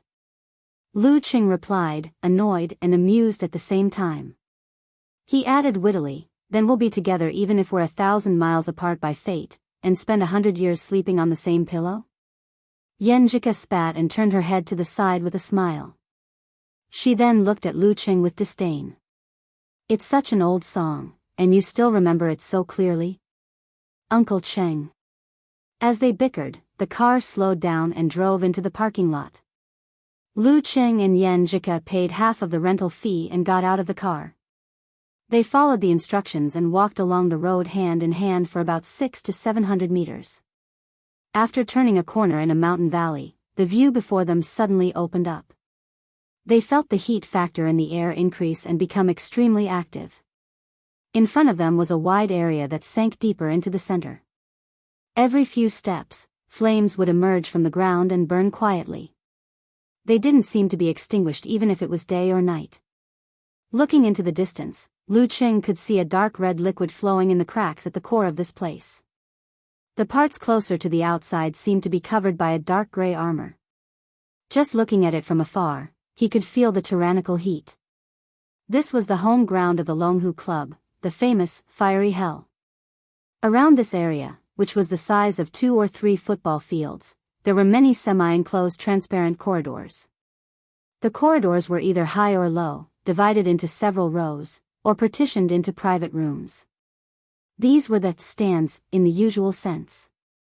In order to prevent the weak spectators from being injured by the flying flames, sputtering magma, and the aftermath of the explosion, these corridors were all enclosed with high-tech explosion-proof and fire-resistant glass. There was also a sound channel. Yan Zhika took out the 2 tickets from her bag and found the corresponding glass box. Under the guidance of the security, she opened the door and entered. There was a sofa, a coffee table, and 3 big screens showing the fiery hell from different angles. This is the first time I've enjoyed VIP treatment in the stands. Lu Qing looked around and said with a smile. Actually, I prefer the kind with more people. The atmosphere is contagious. Yan Zhika rolled her eyes and didn't hide her thoughts. But my grandpa insisted on giving me this. He was afraid that accidents might happen. I already told him that I'm with you, but he was still worried. I need to be at the inhuman stage to make grandpa feel completely at ease. Lu Qing said self-deprecatingly. In the eyes of a physical invulnerability mighty one, a mere, top-notch 6th pin dan stage martial artist wasn't that safe. Maybe, young man. Go for it. Yan Zhika replied half-jokingly and half-encouragingly. Various exciting replays of the pre-match match were played. It was now 10:25 in the morning. All the seats in the stands were occupied, including the reporters' cameras. Unmanned aerial cameras took off and took their positions. They transmitted the images back to the glass corridors so that the spectators could see what was happening. Lu Qing noticed that little Wonton and the rest were in the glass room 3 seats to his left. They were so excited that they refused to sit down and were looking around. After a round of introductions and dancing at the edge of the venue, the sky suddenly darkened. A heavy and oppressive aura came vividly from the paper. Boom! A thunderclap suddenly exploded, turning into a sound wave that rolled out in all directions as if it had materialized. Is this the aura of the warrior sage, Qian Donglu? Connecting with heaven and earth and interfering with nature? Lu Qing pondered. He couldn't sit still anymore. He stood up and walked half a step away from the glass in front of him. Yenjika did the same, standing shoulder to shoulder with him. Right at this moment, the ground fire in the spacious field leaped up at the same time. The dark red, iron current shook off the black ash, and a few golden waves leaped out. Boom! A stream of magma erupted, rushing into the sky and falling back down. It lit up the darkness and illuminated a figure in the distance of the venue. He wore a navy blue martial arts suit with dragons and tigers embroidered on it. He was tall and straight, with handsome features, sword-like eyebrows, and starry eyes. His short hair stood up, giving him a wild and untamed look. It was hard to tell from his appearance that he was a man in his early 30s. Thump, thump, thump. With every step he took, the ground trembled. The flames leaped up again and again, and the magma spurted out again and again. There was no call. Everyone, including Lu Qing, shouted a well-known name in unison and let it reverberate in the mountains. Dragon King. Dragon King, Chen Qitao. Amidst such an atmosphere, the sky darkened once more. It was as if dark clouds were converging, and it pressed down on the spectators to the point that their hearts were uneasy. It pressed down on the waves of voices, and it pressed down on the soaring flames and soaring magma to the point that they lost their luster. From the other side, a man dressed strangely walked out slowly. His white robe resembled a martial arts suit, but it was also a Taoist robe. The edges were embroidered with green and purple lightning. He was about 2 to 3 centimeters shorter than Lu Qing. He had delicate features, an elegant temperament, and was introverted. Warrior Sage, Qian Donglu. The warrior sage, Qian Donglu, who was 2 years younger than the Dragon King. He had made a name for himself at a young age. He had caught up with Chen Qitao head-on and suppressed an entire generation of martial artists. No one dared to call themselves the heavenly son of China anymore. As he grew older, the previous generations of mighty ones were subdued as well. Although Lu Qing admired the Dragon King and preferred the man with his true nature, he had to admit that the warrior sage, Qian Donglu, was the ideal grandmaster in his heart. Now, he was going up against the Dragon King and the entire audience single-handedly. The referee didn't dare to enter the center of the arena. He raised his right hand from afar, dutifully playing the role of a humanoid object. First round of the competition. Dragon King, Chen Qitao vs. Warrior Sage, Qian Donglu. Those with titles had to be addressed as a sign of respect in such situations. Dragon King. Dragon King. Amidst the cheers, the referee swung his right hand down and announced loudly, "Begin." As soon as he finished speaking, he had already darted away from the battle zone. Bam! At this moment, Dragon King, Chen Qitao, had already thrown a punch, as if he was going to hit the void. However, his fist was like a missile, forcefully dragging his body forward, leaving behind afterimages and creating a loud sound like breaking the sound barrier. Using the fist as the body. As the afterimages extended, the Dragon King's fist was instantly ignited by a golden red flame. It spread rapidly and covered his entire body, turning him into a walking god of fire or Emperor Yen. Super Saiyan. This thought popped into Lu Cheng's mind. Warrior Sage, Qian Donglu, and the Dragon King had fought countless matches and understood each other well. He had long since lost the mood to test his moves. Facing the attack, he clapped his palms together. Boom! A thunderous boom reverberated in everyone's hearts, shaking the glass a few hundred meters away. Yenjika felt as if her soul had been struck, her spirit wavering, and she couldn't focus. At the same time, the warrior sage separated his palms and pulled out a leaping purple thunder blade. As soon as it appeared, it slashed at the golden-red flame enveloping the Dragon King's body. Qian Donglu followed closely behind, encircled by streaks of silver-white lightning, closing in like a deity descending from the heavens. The fierce battle thus began. The battle between the two mighty ones was in full swing. Lu Qing watched in fascination, wishing he could copy their every move and variation. Compared to the live broadcast, watching the battle in person was more three-dimensional. One could better experience the power of a physical invulnerability mighty one. For example, the occasional trembling of the ground, the waves of fire that could be felt through the heat-resistant glass, and the deafening thunder. The battle lasted for a full 20 minutes. The magma in the center of the arena had turned into a fountain. Golden, red, purple, and white fireballs surrounded the Dragon King, Qin Chitao. As he continued to attack, the fireballs fused together and condensed into a ball, shrinking in the center of his palm. With a roar, the Dragon King extended his arms, leaped high, and smashed down with his fist. Boom! Lu Qing reacted quickly and reached out to cover Yenjika's eyes. At this moment, the place where the two experts were fighting lit up. The audience's eyes were blinded for a short while and some even cried. It was as if a big sun had descended on this place. Boom! Waves of fire shot out, and a small mushroom cloud rose into the air, blooming at its peak. When Lu Qing opened his eyes, the Dragon King had won by half a move against the warrior sage, taking advantage of the home field advantage. After watching the replay, Lu Qing thought of his previous experience and couldn't help but praise him. Awesome! This was a battle that made a martial artist's blood boil. Within a radius of a few hundred meters, the Dragon King was like a god. Following that, Taoist Wu Guang, Taoist Yun Yan, Empress Luo, Ning Zidong, and Optimus Prime, Long Zhen, all physical invulnerability mighty ones took the field one after another. After 5 tough rounds, Longhu Club won 3-2. It was already past 12. So exciting. Yenjika looked at Lu Qing excitedly, praising him in a low voice. Yeah, I didn't come in vain. This is much more exciting than the live broadcast. Lu Qing looked at the various marks on the glass. The two of them exited the VIP room hand in hand as they discussed the day's match excitedly. At this moment, Yenjika, whose eyes were wandering, tugged at Lu Qing, tilted her chin and said, "Little wonton, Lu Qing looked over in confusion and saw the petite and youthful wonton seller running towards him with a booklet in her hand. Her target was probably, seemingly, It's me?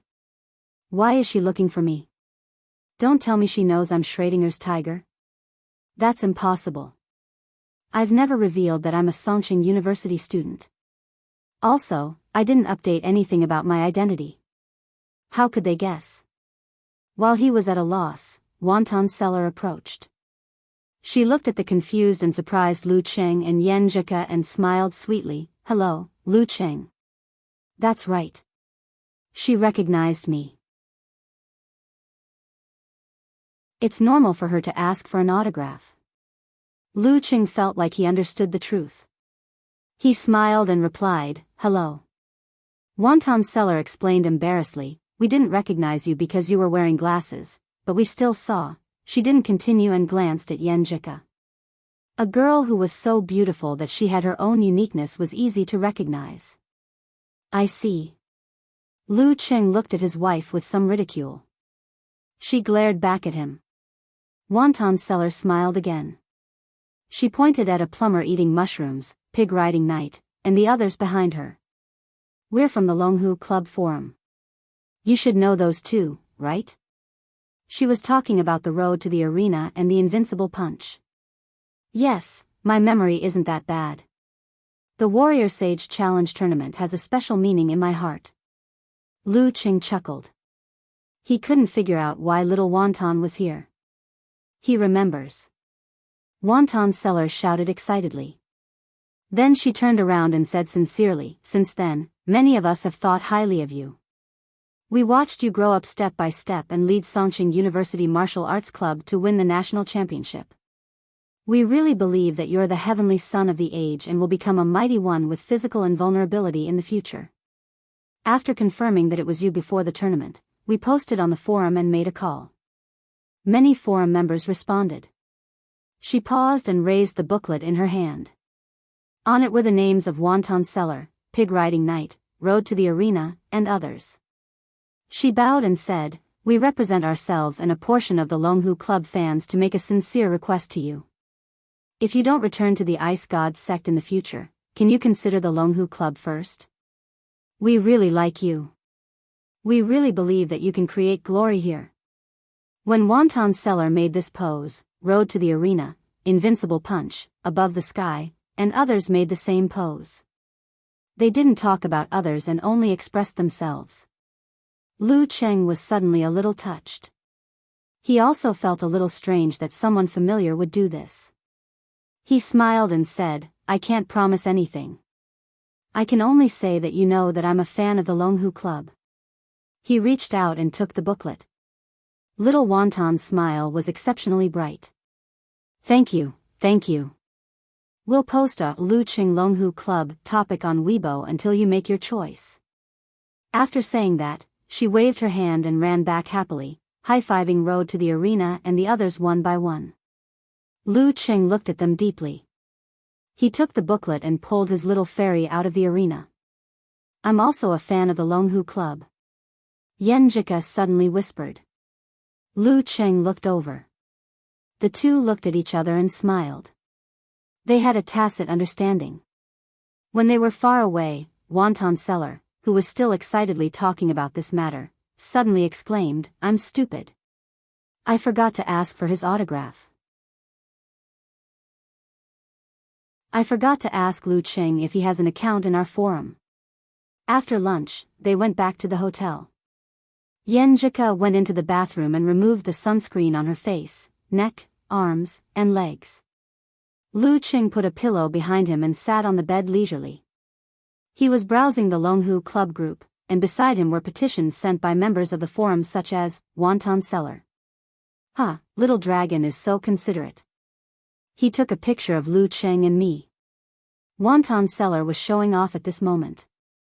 The so-called group photo was taken when she was explaining the whole story to Lu Cheng. Therefore, only the back of her ponytail could be seen in the photo. However, the girl didn't mind. She even said happily, "No need for beauty treatments." "I hate you." Brahman, who had heard about her encounter with Lu Cheng in the group chat, said with a crying emoji. Wonton Seller looked at her weakly. "I wanted to get an autograph for you, but I was too nervous. I forgot about everything except for business. We're done." Brahman covered her ears and shook her head. "What position does broken friendship mean?" Okamoto's fan interrupted. He was a completely different person in real life. According to Wonton Seller, he was shy and didn't talk much.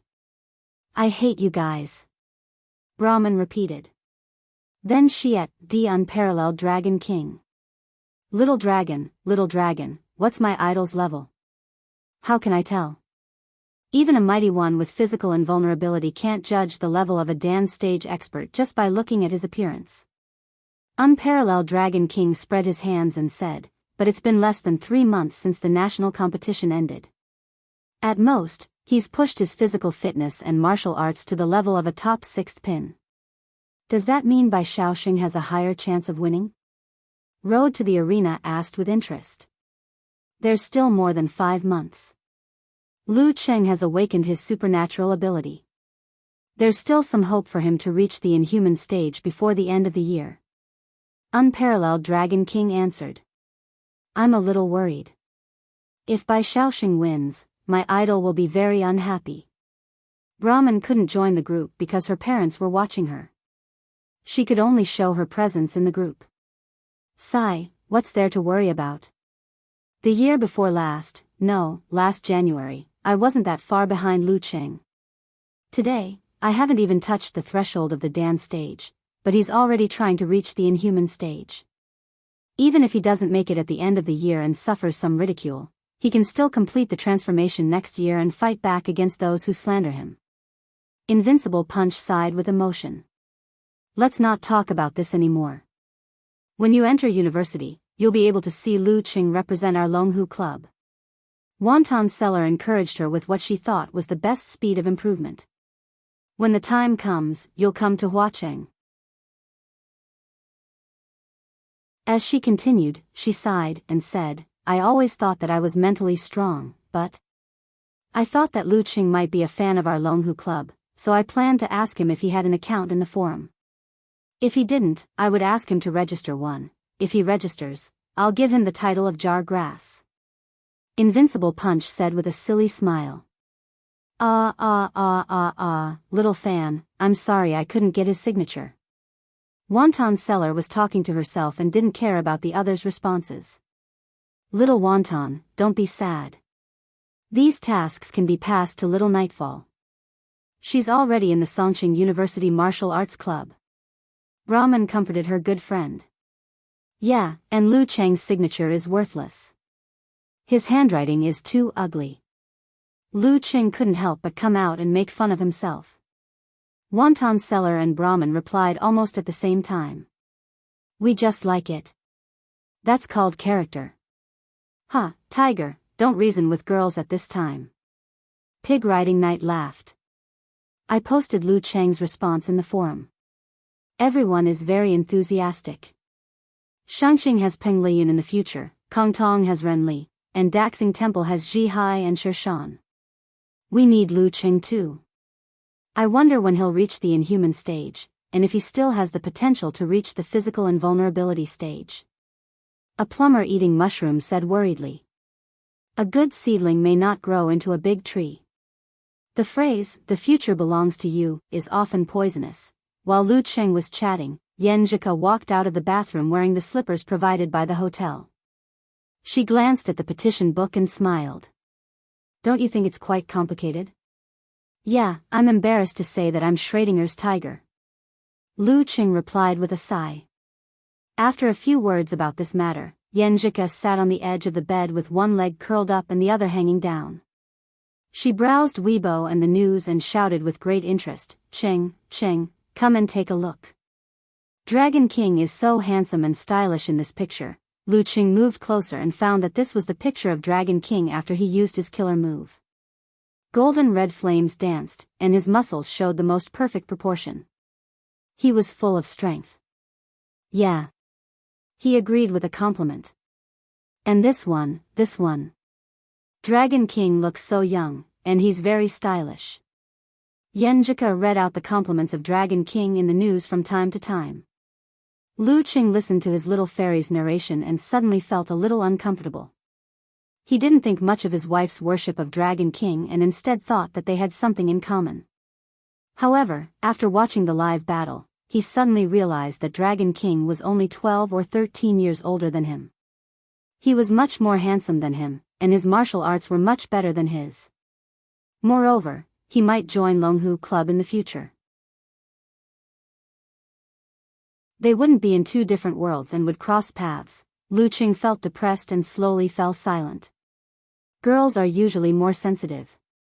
While sharing, Yan Zhika suddenly raised her head and looked at Lu Qing in confusion. She blinked twice and said, Qing, what's wrong? Nothing. Lu Qing held his phone and pretended to browse the forum. Yan Zhika pursed her lips and looked at him suspiciously. Recalling the situation just now, the corners of her mouth suddenly curled up and her dimples showed. She whispered in surprise and joy, Qing, are you jealous? Of course not.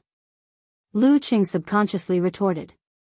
Yan Zhika changed her position and knelt beside him. She looked at his face with a smile and said to herself, I just admire the Dragon King's spirit of never admitting defeat. As an idol, his ego, flamboyance, and fussiness are all very cute and adorable. But if we were to get closer to each other, I wouldn't like such a person. Moreover, I've always been the kind that likes rational people. Do you see that I rarely repost and comment on Dragon King's news? I'm not jealous. Lu Qing unconsciously smiled and denied with a little embarrassment. Yenjika pursed her lips and laughed secretly. She raised 3 fingers on her right hand and said wittily, I swear, I won't worship Dragon King so much in the future. I swear, I only have one favorite idol, and that is sky-shaking roar. Brother Qing. Lu Qing burst into laughter and denied again, I'm really not jealous. Is it worth it for me to be jealous over such a thing? Yenjika's beautiful eyes sparkled. She covered her mouth and laughed. Qing, you're so cute when you're jealous. Before she could finish her words, she was pushed onto the bed by the angry Lu Qing.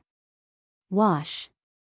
Oh, wash. In the midst of the intermittent sound, the girl's slippers fell off, and her delicate toes curled and stretched from time to time. For the next day and a half, their arrangements were adjusted. Breakfast, lunch, afternoon tea, dinner, and supper were the same 5 meals a day. However, the time they spent practicing their oral English was much shorter.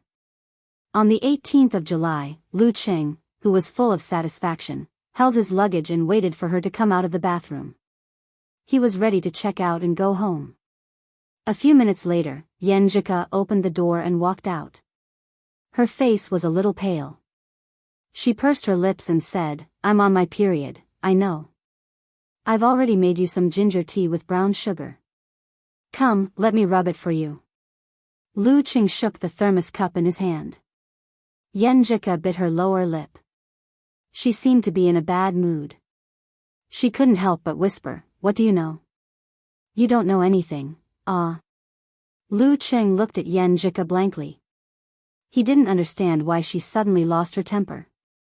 At this time, Yenjika came back to her senses. She forced a smile and said, Qing, I was in a bad mood just now. I didn't mean to scold you, I understand. It's your period. Lu Qing suddenly understood. You don't know anything. Yenjika put her right hand on her waist and looked down at her toes. She whispered silently. That crazy idea didn't come true. God didn't want me to stay. The next step was to go to Songqing according to plan and complete the procedures. They would say goodbye at the beginning of August.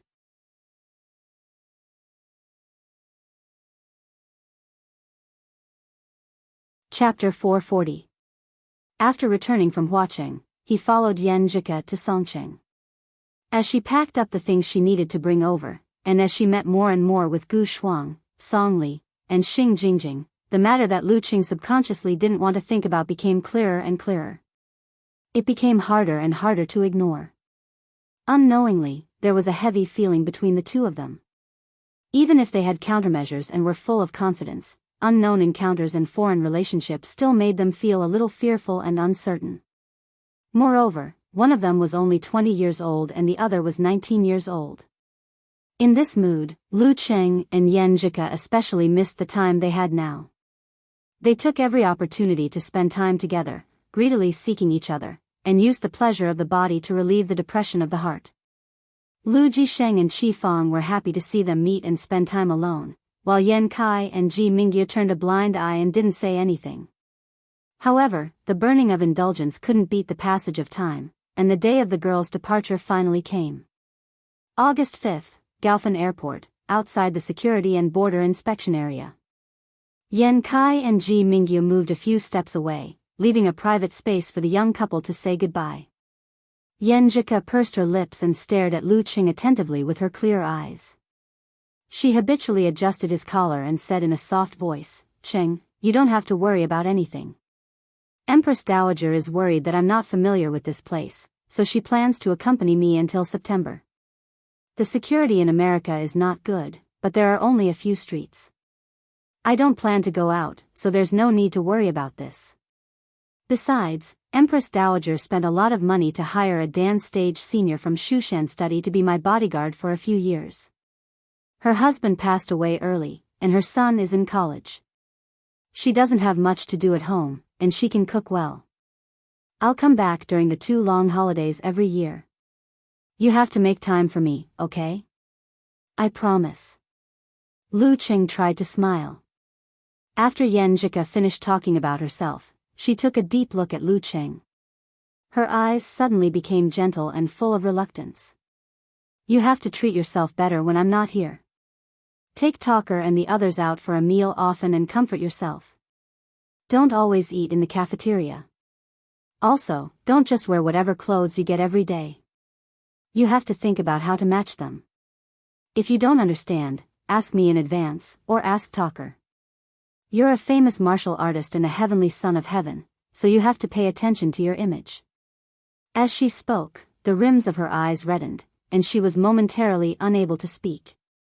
Lu Qing took a deep breath and answered in a deep voice, Okay, when the Empress Dowager decides when to return to China, I will book a ticket to come here.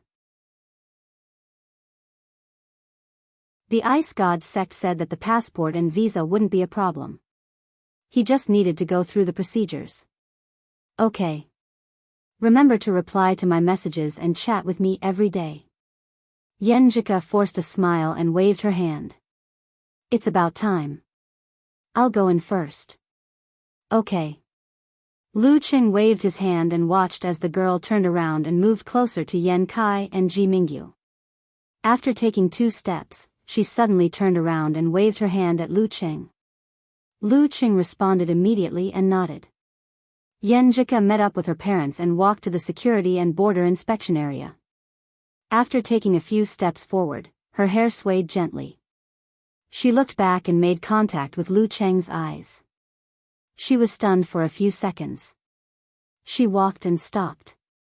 It wasn't a long distance, but she turned her head to look at him 7 or 8 times.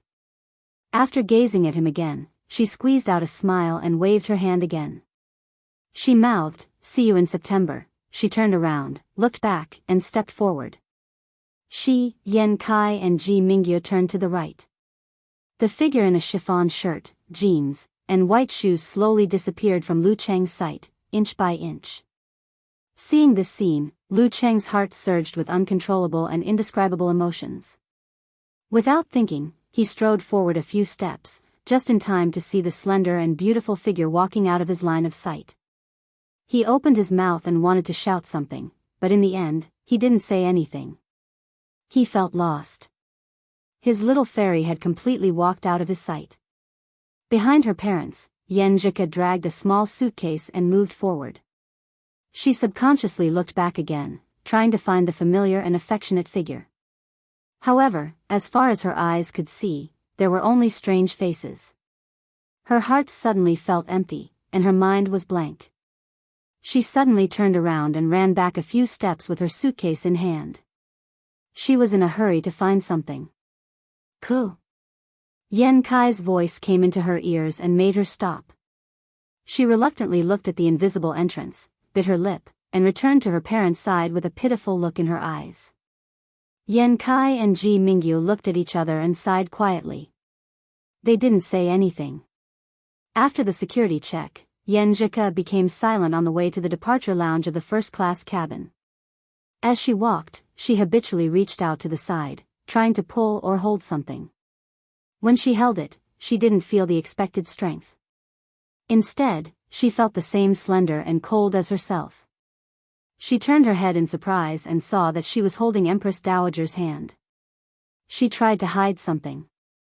She wanted to take advantage of the situation and put her other hand on Empress Dowager's hand. However, the weight in her hand clearly told her that there was a suitcase there. Yenjika was stunned. Her eyes suddenly became misty and quickly turned red. She turned her head and looked to the side. Ji Mingyu was experienced and keenly noticed the change in her daughter's mood. She put down the suitcase, held her hand, and patted it with a smile. I should have asked Lu to send you to America. Do you dislike Mom and Dad? Of course not. Yenjika tightly restrained and wrapped all her emotions in her heart, not letting them leak out too much. Just like in the past, she stubbornly refused to cry because of sadness. Yan Kai carried a backpack and dragged 2 small suitcases. He watched quietly from the side.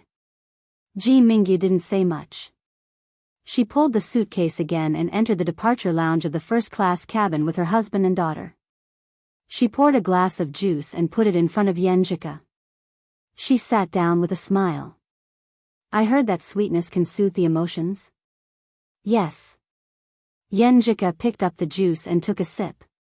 It was sweet and sour, stimulating her spirit. Ji Mingyu's voice softened. I've been worried that you would do something stupid. It seems that I worried too much. You are indeed my precious daughter. According to Lu's plan, you will be separated for at most a month before you meet again. Don't be sad. Stupid. Yenjika was stunned by her mother's words. A bitter smile appeared on her face. I really did do something stupid. I've never thought about having a child. I'm not ready to be a mother yet. I'm just trying to grasp the illusory probability and throw the decision to God for the sake of the crazy idea that I can't bear to part with Cheng. Now that I think about it, if I really did succeed, it would be unimaginable. I've been so stupid and crazy recently, but on the other hand, Cheng had done more than one or two stupid things for me. For example, when I hit on him at the entrance of the martial arts club, he was panting and nervous. For example, when we went paddling at Zhaoshan Lake in the dormitory, I jumped on the boat easily. He wanted to take the opportunity to hold my hand, but he froze there. It was silly and funny. For example, when he confessed to me on Valentine's Day, he was like an impulsive fool. For example, when we went on our first date, he wanted to hold my hand but was afraid of being rejected, so he was stiff and nervous. When we finally held hands, he was so silly that he didn't look at where he was going. For example, when we kissed in the locker room and were interrupted by reporter Shu, he was so flustered and annoyed that he seemed to want to beat the person outside. For example, every time he couldn't help but want to be intimate with me, but he controlled his bottom line and always went to take a cold shower with a look of sadness and helplessness. Yenjika's thoughts wandered as she recalled the embarrassing things that Lu Cheng had done for her. Her lips curled up a little bit, feeling both happy and happy. But as the memories went deeper, the curve of her smile slowly froze. Something seemed to be fermenting in her heart, and something was expanding. She was about to lose control of everything. For example, after we lost to Shanbei, Cheng suddenly had the idea of jumping off a building with me in his arms. Riding the wind, we hugged each other tightly. For example, he always led me to do bad things again and again.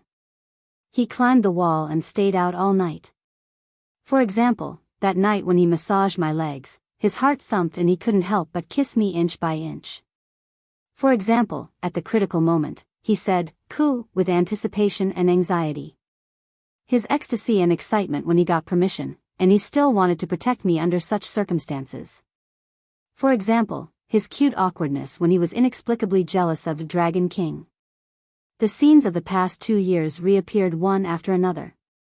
Every bit of beauty and emotion in the pursuit and love was never forgotten. Like bubbles, they popped up and filled Yenjika's heart and mind. Her vision gradually blurred, and she felt that her habitual suppression and restraint were about to break free. "Coo, are you crying?" Ji Mingyu looked at her daughter in surprise. Yenjika wiped her eyes and forced a smile. "Of course not, Mom.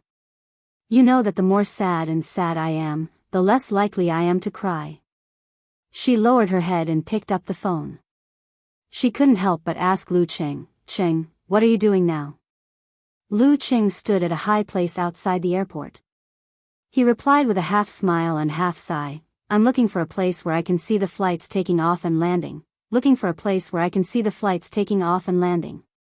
Yenjika repeated in her mind. She felt that everything in her heart was suddenly out of control. She only felt that the memories of her youth, charm, touching, and warmth were inexplicably pulled away and were about to disappear. Her vision was completely blurred. Suddenly, she felt something rolling on her face and sliding across her lips.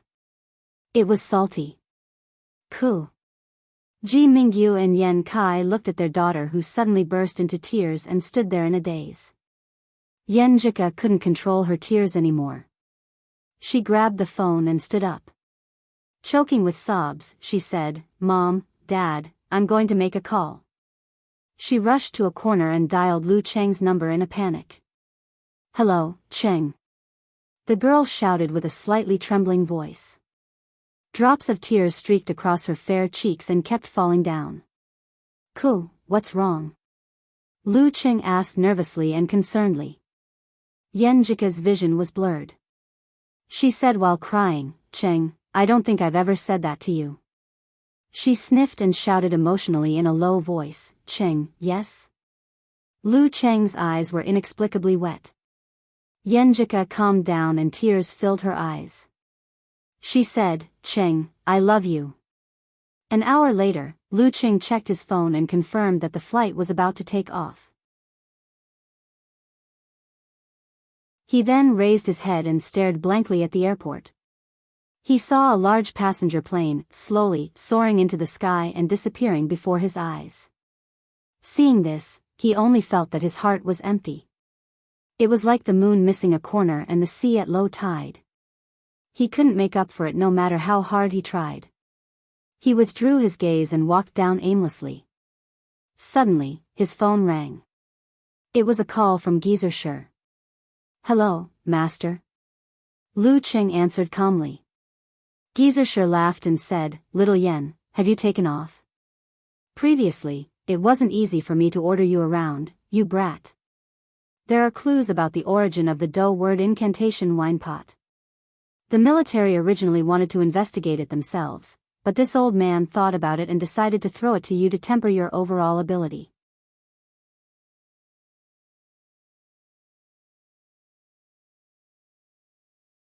Chapter 441. The fighting formula wine pot came from Li Wanquan, the boss of Li family's silver ornaments in Jingyun ancient city. Follow this lead, the mission in Linbian has become more dangerous. After confirmation, the sect has increased your reward to 150,000 yuan. The money will be transferred to you in 2 days. Pay attention to the money in your account. In short, contact me or the military immediately if there are any accidents or risks in the mission. TSK, where there's life, there's hope, right? Lu Qing closed his eyes, recalling his master's advice. He had just received a message that the mission reward had been received. His savings had risen from a low of 840,000 yuan to 991,000 yuan. Since the end of June until now, he had spent a lot of money. He had stayed in a 5-star hotel for more than 10 days, bought a couple of rings, for women, and his own martial arts expenses had increased. Eating and drinking were just a small part of it. During this period, although he had the red packets from the Yen family to supplement his expenses, the numbers in his account were still decreasing rapidly. Considering the expenses of traveling to and from America for a long time, after a long time, he was once again under financial pressure and was full of the urge to earn money. And the 150,000 that the sect generously gave him was like a timely rain that moistened his wallet. Our next stop is Jishuan. The stop time is short. Please wait at the door. At this moment, the sound of the broadcast made Lu Qing, who was too lazy to even play with his phone, stand up. He grabbed the backpack on the luggage rack with one hand, walked past the strange passengers next to him, entered the corridor, and lined up to the door at the right time. Jingyun ancient city was part of Jishuan city. It was a popular tourist destination in recent years. Surrounded by high mountains and steep ridges, it was relatively inconvenient to get there. There was no railway, so the ancient charm was well preserved. To get there, one had to go to Jishuan and other nearby places to take a bus or hire an unlicensed taxi. Lu Qing didn't waste his energy. After exiting the station, he went straight to the bus center and bought the earliest long-distance bus. Less than 20 minutes later, he checked his ticket and got on the bus. Seeing that no one had pressed their seat number, he habitually found a seat at the back of the middle and left the one by the window empty. He sat down and turned his head. Seeing the empty seat beside him, he was stunned and seemed to settle down a little. He moved his body and sat by the window. He pulled the curtains to block out the dazzling sunlight and avoid direct exposure. He leaned back against the back of the chair and closed his eyes. His thoughts were in a mess. Through the sound of footsteps and the slight vibration of the vehicle, he instinctively heard more and more passengers. Suddenly, Someone stopped beside him and was about to speak when he coincidentally opened his eyes and turned his head. "Hello, classmate, can I change seats?" He pointed to himself and the beautiful and slender girl beside him. "I want to sit with my girlfriend. Can you do me a favor?" Lu Qing took a deep look at them. He pushed his black-rimmed glasses and smiled. "Sure, where are you?" Thank you, thank you." The boy and girl were overjoyed. They hurriedly expressed their gratitude and pointed to a seat in the second last row. "That's the only one left." "I'm sorry." "It's nothing. I'm alone anyway." Lu Qing smiled. He took his luggage with one hand and walked into the aisle. The young couple didn't hear the emotion in his words. They just kept thanking him with their palms together. Lu Qing took 2 steps forward and saw the empty seat. He also saw the passenger by the window and his exaggerated arms in his black short-sleeved shirt. No wonder the young couple looked for me instead of him to change seats. Lu Qing subconsciously understood. At this moment, the girl behind the man in the black t-shirt slipped. The mineral water bottle that she had just unscrewed shook and splashed forward. Since the last row was higher than the front row, the splash went straight for the neck and the back of the head of the man in the black t-shirt. However, the moment the girl slipped, the man in the black t-shirt moved to the side and coincidentally avoided the splash. The splash only drenched the spot where he was originally sitting. I'm sorry." The girl in the t-shirt, shorts, and sandals held the bottle firmly and stood up to apologize in panic and fear. The man in the black t-shirt's arms could be her thighs. Looking at the girl's pretty face and figure, the man in the black t-shirt smiled generously and said, "It's nothing. Can you give me a tissue to wipe it?" Sure. The girl took out a stack of paper towels from her bag and handed it to him. Lu Qing quietly watched this episode that no one else paid attention to. He nodded thoughtfully. Absolute reaction and restrained chi and blood. This is a Dan stage fighter. As for what rank he is, it's hard to tell from his appearance. After wiping his seat, the man in the black t-shirt took the opportunity to start a conversation. He twisted his body and chatted with the girl and her companion about Jingyun ancient city. It was obvious that he had been to many places and was quite knowledgeable. The 2 girls listened with great interest and occasionally giggled. During this process, Lu Qing put his backpack on the luggage rack and sat beside the man in the black t-shirt unhurriedly, which attracted a seemingly casual and habitual glance from the man in the black t-shirt. The man in the black t-shirt saw that Lu Qing was about 1.76 meters tall and wore a pair of nerdy black-rimmed glasses. He wasn't particularly strong, but his face was well-defined. The man in the black t-shirt withdrew his gaze and continued to chat with the 2 girls in the back row. Lu Qing also took the opportunity to look at him. He found that the man's skin was quite dark, and the corners of his eyes and mouth showed signs of hardships. His eyebrows were short and thick, which left a deep impression. Lu Qing didn't look at him anymore. He closed his eyes again and lay back to rest. Some doubts surfaced in his mind. What a coincidence. There's also a Dan stage fighter going to Jingyun ancient city. However, a Dan stage fighter is also a person who knows how to travel. There's nothing strange about going to Jingyun ancient city. 50 minutes later, the bus arrived at the entrance of Jingyun ancient city under the scorching sun as the 2 girls became more familiar with each other and Lu Qing looked at his phone from time to time. 2 sections of the old city wall were left here, which had a lot of local characteristics. After getting off the bus, Lu Qing found a spot and took out his phone to take a few photos from different angles. Just as he was about to switch the page and send the photos, the 2 girls in the back row approached him and said with a pleading smile, handsome, can you take a photo for us? Take a photo of the 2 of us first, then the 3 of us. Among them, the girl in the ankle-length cotton skirt pointed at the man in the black t-shirt. Okay. Lu Qing smiled calmly and agreed. This was a piece of cake for him. He took the digital camera from the girl in shorts and sandals and studied it for a while. Then he took 2 steps back and waited for them to pose. Thank you. The 2 girls shouted in unison. They took back the digital camera and lowered their heads to admire the previous photos. They also called the man in the black t-shirt over. Lu Qing didn't stop. He walked to the entrance of the ancient city and sent the photos he just took to Yenjika. We've arrived at Qingyun. The environment is not bad. Then he sent a sneering emoji and said, someone just asked me to take a photo for them. That's so arrogant. They're digging their own graves.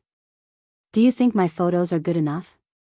After sending the message, he searched for the location of the Li family's silver ornaments. He walked straight and turned left at the third intersection. He saw the vintage signboard. Lu Qing didn't enter the store immediately. Instead, he looked around and entered the tea bar opposite. He ordered a cup of yuanyang tea with ice and sat by the door. He pretended to be casually observing the Li family's silver ornaments. You may know a person for a long time but not his heart. No matter what he asked from Li Wanquan, who he hadn't met yet, he didn't dare to fully believe that he was telling the truth. He didn't hide anything or take advantage of the situation to smuggle goods. And under the premise that Li Wanquan hadn't committed a crime, he had a bottom line in his heart. He wouldn't use the army formula to scare the innocent and break their spirits. He had to ask more, prepare more, and do more homework. After a while, Lu Qing took a sip of ice and picked up his phone. He unlocked the screen to see if there was a reply and what it was. The screen lit up. The only thing in the dialog box was the photo and the message he had just sent. There was nothing else. Lu Qing was silent for a moment. Then he remembered the time difference and felt an inexplicable emptiness in his heart. He shook his head and laughed at himself. After about 10 minutes, the two girls in the back row walked over. The man in the black t-shirt was no longer with them. Lu Qing habitually checked his phone again. Then he slowly got up and went to the cashier to pay the bill. He lowered his voice and asked, I think the silver ornament store opposite is pretty good. What do you think of the boss? The cashier glanced at him warily. Seeing his sincere attitude, she answered vaguely, he's pretty stingy and shameless. Her voice got softer and softer. If it weren't for Lu Cheng's excellent hearing, he wouldn't have heard the last two words. So, he asked around. Half of the people didn't answer, and the other half kindly reminded him. He had a rough idea of Li Wanquan's appearance in his mind. Then, he walked into the silver jewelry shop and saw the shop owner, who was around 50 years old with bright triangular eyes. What do you want to buy? Li Wanquan asked lazily when he saw Lu Qing walking towards him, ignoring the shop assistant. Lu Qing smiled and took out his phone. He clicked on the photo of the flagon with the Do character on it and put it in front of Li Wanquan. I heard this is from your store. Yeah. Li Wanquan perked up. His eyes lit up. You want to buy it? There's more. More? Lu Qing asked in surprise. Li Wanquan didn't answer. He trotted to another counter and pulled out a small box. Inside were several purple gold flagons with the word Do engraved on them. Not this one. No, I don't have that feeling. Do you understand? That feeling. Lu Qing said carefully, not revealing too much. Li Wanquan's face darkened. That's my dad's work. This is mine. Is your dad still working on it? Lu Qing asked. He passed away 10 years ago. He only made 3 flagons like this. I was tricked by someone for a few dozen yuan and couldn't get a good price. Li Wanquan curled his lips. 3? Lu Cheng's heart skipped a beat as he asked in astonishment. It's not just the one in my master's hands. Doesn't that mean others can buy it too? That means the news could leak at any time? Li Wanquan chuckled when he heard his question. Do you still want to ask my father how he made this wine pot? Lu Qing stared at him with narrowed eyes. He didn't answer. You foreigners are so dishonest. 2 groups of people came to ask about it a while ago. Li Wanquan didn't stop until he was shocked. He even made a gesture of counting money with his hand.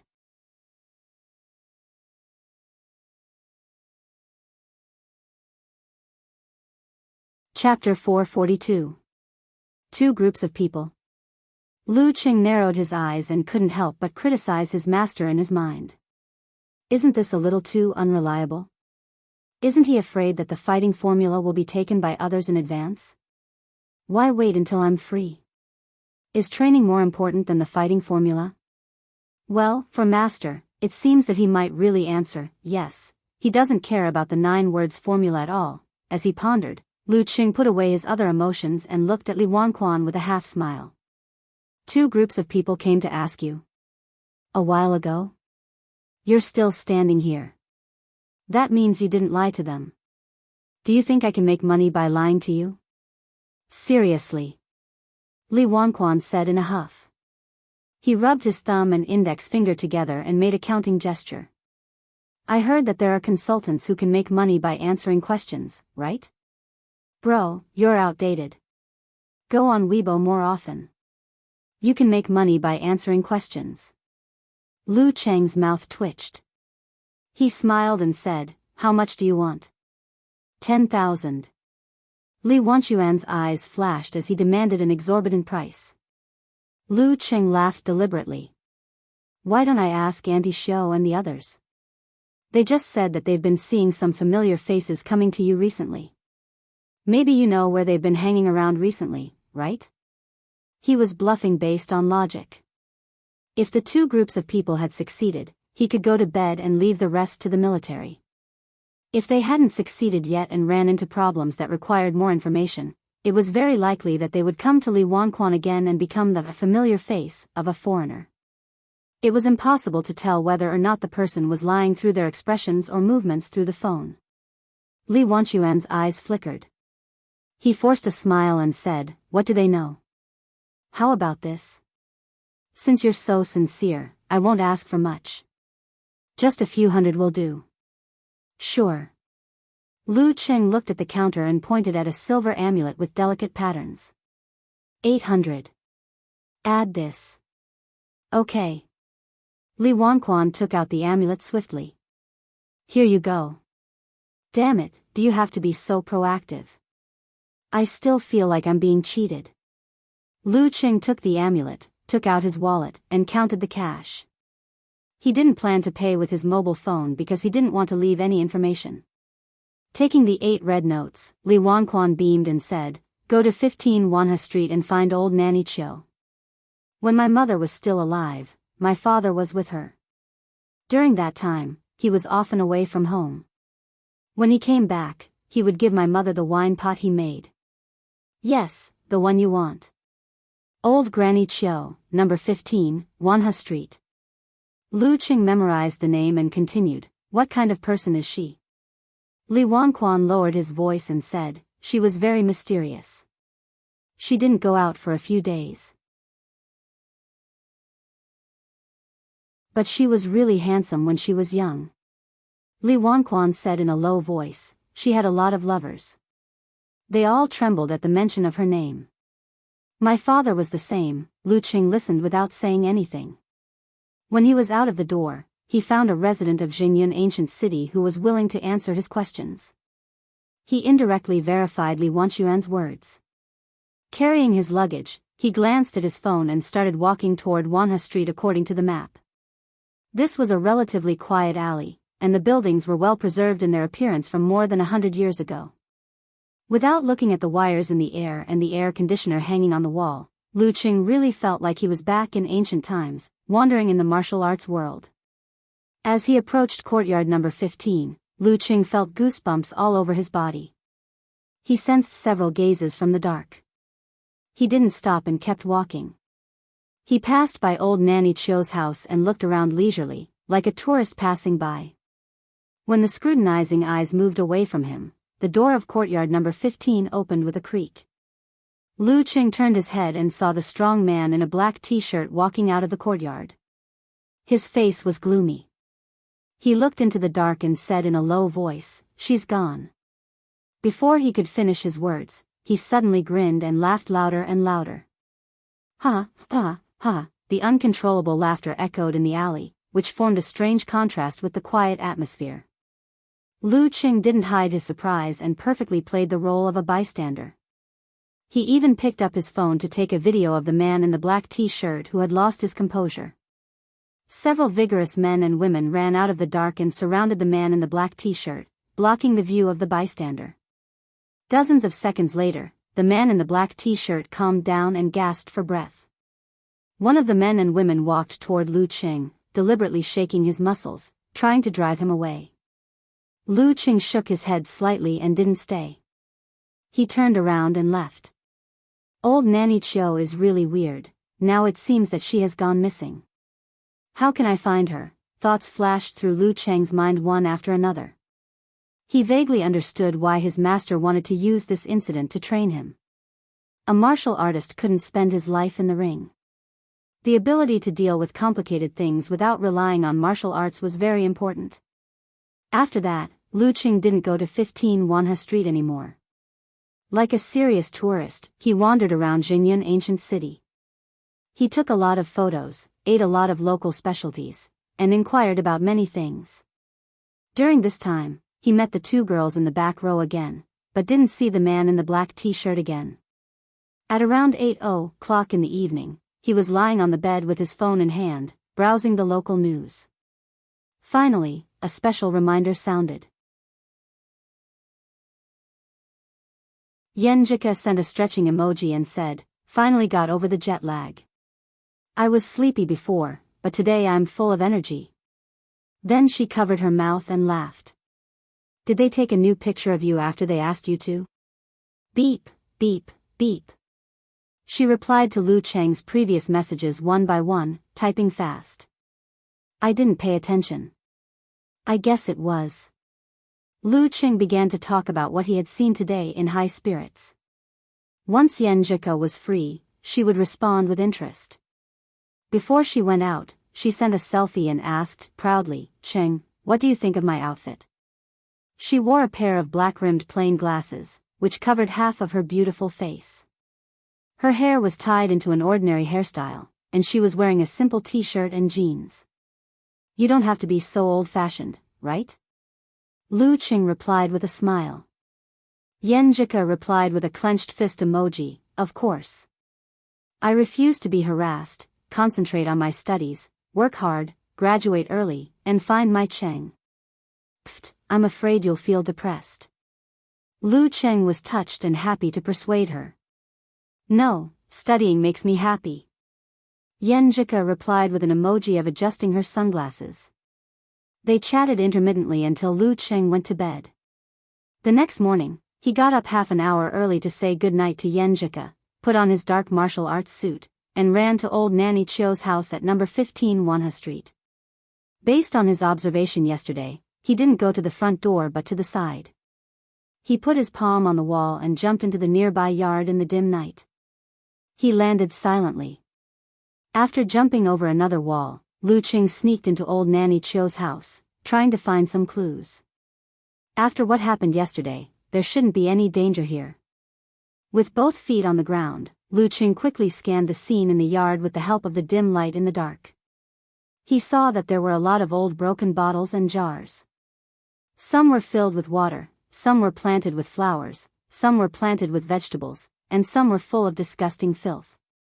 The ground wasn't smoothed with cement. After a heavy rain in the middle of the night, it was muddy and there were 2 puddles. Lu Qing walked around them softly and approached the door. When he was about to open it, he heard a squeak, which was like a clap of thunder in the quiet dark at 5:00 in the morning. With a clap of thunder, the door suddenly opened. A ghostly figure, blurred by the darkness of the night, came face to face with Lu Qing in a narrow path. There was another martial artist who chose to explore this place in the early hours of the next day, just before sunrise, just like Lu Qing. Not only was Lu Qing startled, but the vague figure was also stunned. He took a deep breath and quickly made a forced concentration, hoping to strike first and open a path. With the absolute reaction, Lu Qing's hair stood on end. In his mind, he instantly sketched out the word, army, that was full of murderous intent. But he didn't say anything in case he was recognized. He just mixed this feeling with his own spirit and released it as a terrifying momentum. The black figure, whose right arm swelled and was about to punch, suddenly shivered and slowed down. Lu Qing lowered his waist and gathered and released his qi and blood. He used his fist as an iron hammer and smashed at the figure. Bang! With a muffled sound, the black figure hurriedly parried and staggered backward.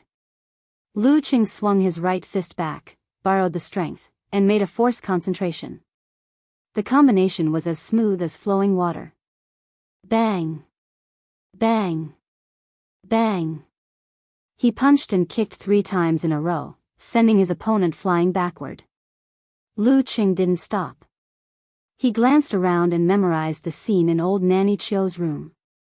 Then, he retreated and quickly flipped over the wall. In less than 10 seconds, he was back on the route of his morning exercise.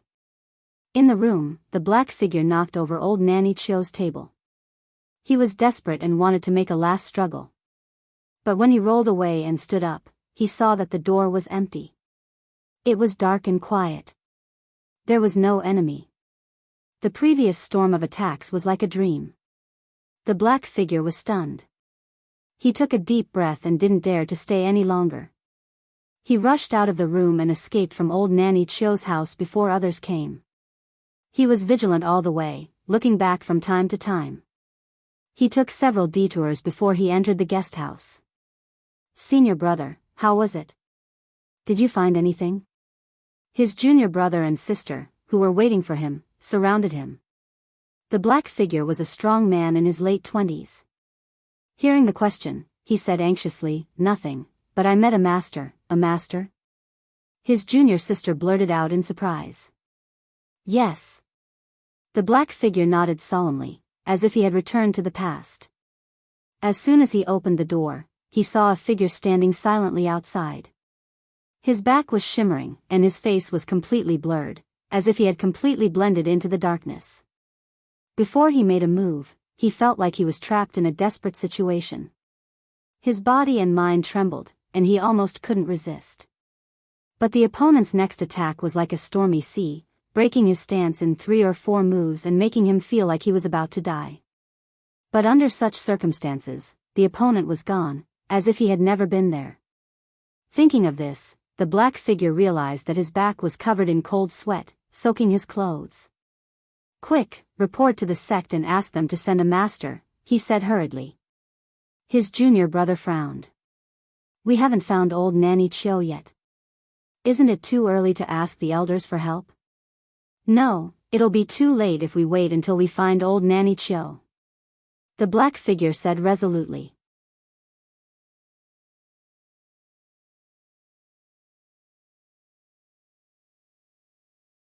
Chapter 443. The man in the black t-shirt is one group of people, and the guy I just met is another. Li Wanquan really wasn't lying.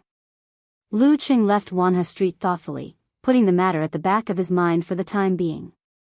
He went to a secluded place he had found the day before and concentrated on practicing the swordsman formula and the unique skills of the ice sect, improving himself little by little. At 8 in the morning, he packed up his frame and went back the same way he had come. When he passed by a breakfast shop, he stopped and bought 4 big steamed buns, the kind that was oily and full of meat. Snap! He took a photo and sent it to Yenjika with a snickering emoji. "I read the comments online that this shop's steamed buns are pretty good. I just took a few bites, and it lives up to its name. But I didn't dare to buy too many for fear of scaring the owner. I had to go to the stalls one by one. It was almost dinner time." The girl quickly replied with a picture of the dining table. There were many dishes on it, including fried steak and stewed beef brisket with potatoes. It was a combination of Chinese and Western. The presentation was beautiful, but the taste was unknown. "Come on, let's hurt each other," Yenjika said, slamming the table. Lu Qing couldn't help but laugh. His mood improved and his appetite increased. He ate 7 breakfasts in a row and returned to the inn-style hotel in satisfaction. After more than an hour, Yenjika finished her other business in intermittent chatting. She sent a video call request, which Lu Qing had been waiting for a long time. After a fleeting buffer, the girl appeared in the picture. She was wearing a nightgown that exposed her delicate collarbone and covered with a quilt with a fresh pattern. Her hair was down and draped lazily behind her back. Without the glasses on her nose, her eyes sparkled. She was so beautiful that Lu Qing couldn't take his eyes off her. "Say something. Why do you keep looking at me?" Yenjika tilted her head and raised her chin slightly. "Because you're pretty," Lu Qing said half jokingly, half sincerely. Yenjika's eyes curved into crescents. She spat, "You're exaggerating." They flirted for a while before the girl changed the topic out of concern for Lu Qing. "Qing, did you find anything at old Nanny Chio's?" "No, I bumped into a colleague before I entered the house. After a few rounds, I realized that I had alerted the others, so I left. But judging from the situation in the yard, old Nanny Chio is indeed as mysterious, gloomy, and weird as the rumors say." Lu Qing truthfully described what he had seen and heard in front of his wife. "You even had a fight." Yenjika focused on the main point she was most concerned about. Lu Qing coughed twice and said, "It's nothing. After all, we live in a society governed by law. Who dares to hurt people casually? It's just a few moves, and there was no killing intent. For others, it's not worth taking such a risk for a secret method. Especially since both sides were dance stage martial artists, they were definitely the backbone of their respective forces. If something were to happen to them, neither side would let the matter rest. A secret method was indeed precious, but it wasn't enough to put one in jail for half a life. If it didn't involve the mystery of the Jin Dan in his body, Lu Qing might not even have been interested in it. Some things were more like embellishments and icing on the cake. Therefore, he noticed that the black shadow was obviously restraining himself when he punched at the beginning. "You're right." Yenjika nodded slightly. She rolled her eyes and said thoughtfully, "Qing, yesterday you said that your master didn't care much about the 9 words formula and wasted a lot of precious time to train you. Let me think about it. Something seems wrong. Your master doesn't care about it, but what about the military? Aren't they also collecting the 9 words formula for research? Are they willing to take the risk of losing the fighting formula until you're free?" Lu Qing was stunned, and the doubts in his heart suddenly cleared up. That's right. Seniors like the Queen of Thought and the Divine Enchanter of Sin Flame were very concerned about the 9 words formula. The military had no reason to watch the loss of the fighting formula just because of their master's capricious request to train his disciple. The reason why they didn't do anything and didn't intervene was because everything was under control so far. Those two groups of people weren't big forces, so the military was confident they could handle them. But shouldn't the focus be on old Nanny Chio? Once this key figure disappeared completely, the military would be at a loss, right? They haven't done anything yet because they've been monitoring the situation and keeping track of old Nanny Chio's whereabouts, so they're confident of my safety. Before the situation goes out of control, they're giving me a chance to train for my master's sake. Phew. In that case, they must be waiting for me to ask for help so that they can settle this matter openly. Thinking about this, Lu Qing understood the whole story. He was like a child. Under the supervision of his parents, he was playing a game that seemed risky but was actually as stable as a dog. And the parents were proudly waiting for the child to ask for help. As a child, Lu Cheng's competitive spirit was immediately aroused. He wanted to do this beautifully and not rely on the military. He wanted to get the fighting formula before they interfered. I can't be underestimated. I can't let my parents get what they want. Lu Cheng's laziness was gone and he told Yenjika his speculations and ideas. Yes. Brother Cheng, you can do it. Don't let the military have a chance. Yenjika clenched her fists and replied cheerfully, trying to encourage him in a coquettish tone. I'm indeed the smartest person in the family. With the military's supervision, she was completely relieved. After Yenjika said goodnight and reluctantly went to warm the bed with the Empress Dowager, Lu Qing felt an indescribable sense of loss. After a moment of contemplation, He opened his notebook and began to organize his thoughts by writing. My advantage is that I'm wearing glasses, short hair, and a disguise. Even if they've watched the national competition on TV, they won't recognize me unless they're familiar with me in daily life. The other two groups of people either don't know about my existence or don't know who I am, so they can take advantage of me. My disadvantage is that I'm hiding in the shadows without the help of the military, so I can't collect as much information as the other two groups of people. After that, Lu Qing began to write down the possible ways to find old Nanny Chiu. First, I can ask for help from the authorities and the police. Second, the ancient city has a dark side and may be more well-informed. The locals have mentioned several times that even Zhou Wei suffered a loss because of old Nanny Chiu. Obviously, she's not an ordinary person. I can start from this clue. Third, I can follow the other two groups of people and use their information as my information. If they have a certain amount of power, they'll probably use the government's resources. First, I can combine them here.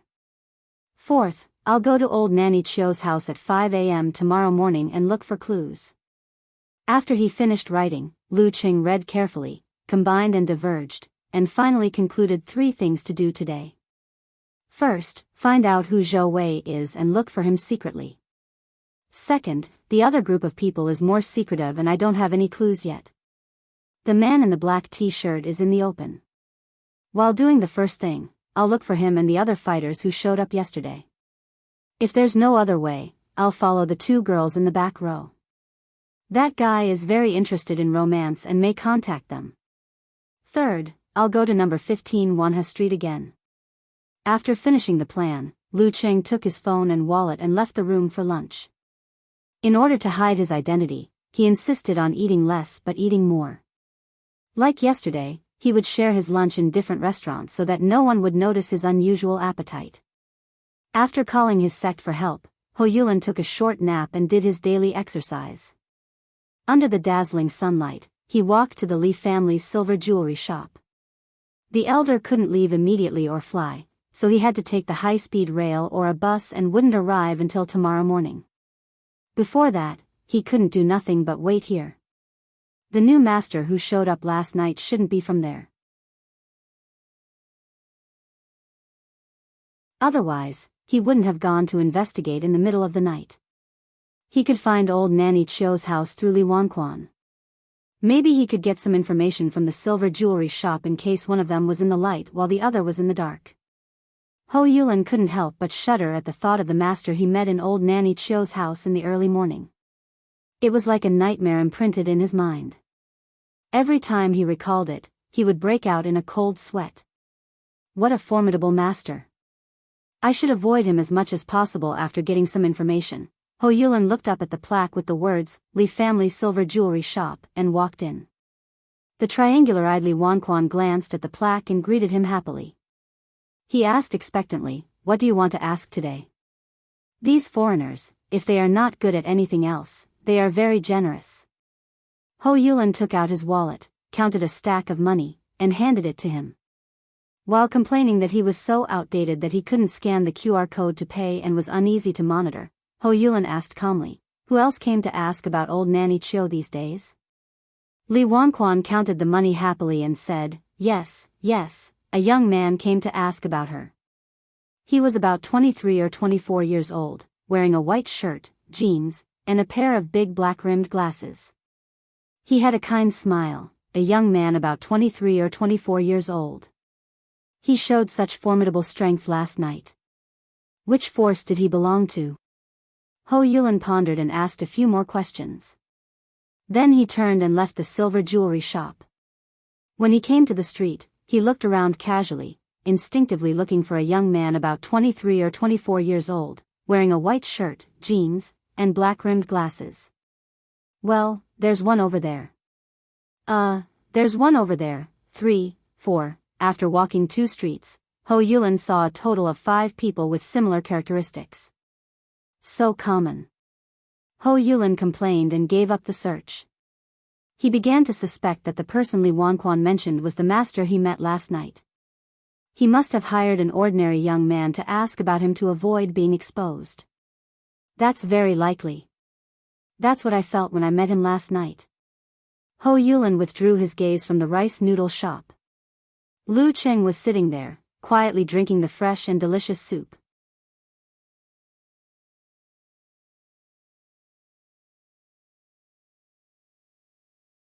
Chapter 444. As for Zhou Wei, the residents of Jingyun ancient city who were willing to tell Lu Cheng about old Nanny Chiu felt it was a taboo. No one dared to say too much. Lu Cheng had been busy for a while but still couldn't find anything. As for the man in the black t-shirt and the martial artists who were monitoring 15 Wanha Street, they seemed to have hidden themselves or were waiting for something.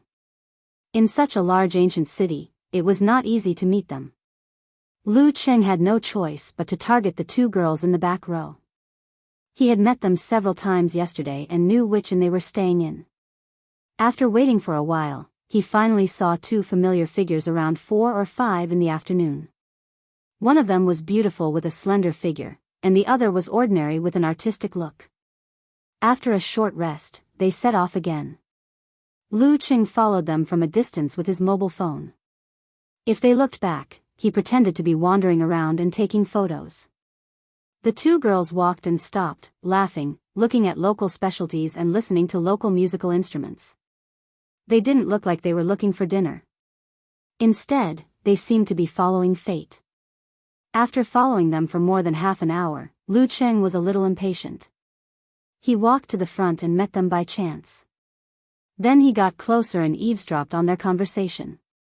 "Cece, look, it's him again." The artistic girl pointed at Lu Cheng. The pretty girl frowned her thin eyebrows and said, "It's true. He seems to be following us all the time." "Haha, he must be attracted by your beauty but doesn't dare to talk to you. I saw him several times yesterday." The artistic girl gossiped. "But our Cece won't like such a boring, timid, and unhandsome otaku." Cece bit her lower lip and said with fear, "Shen, don't say that. It's so scary.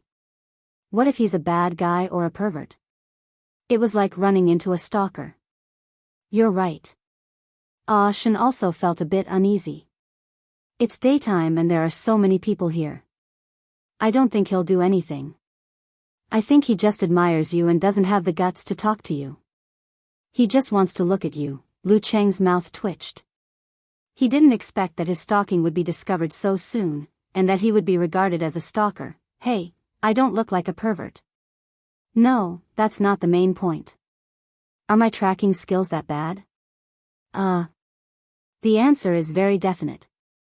I don't have any tracking skills at all." He had never followed anyone before, so he didn't know what to avoid and what to pay attention to. Lu Cheng almost covered his face and sighed.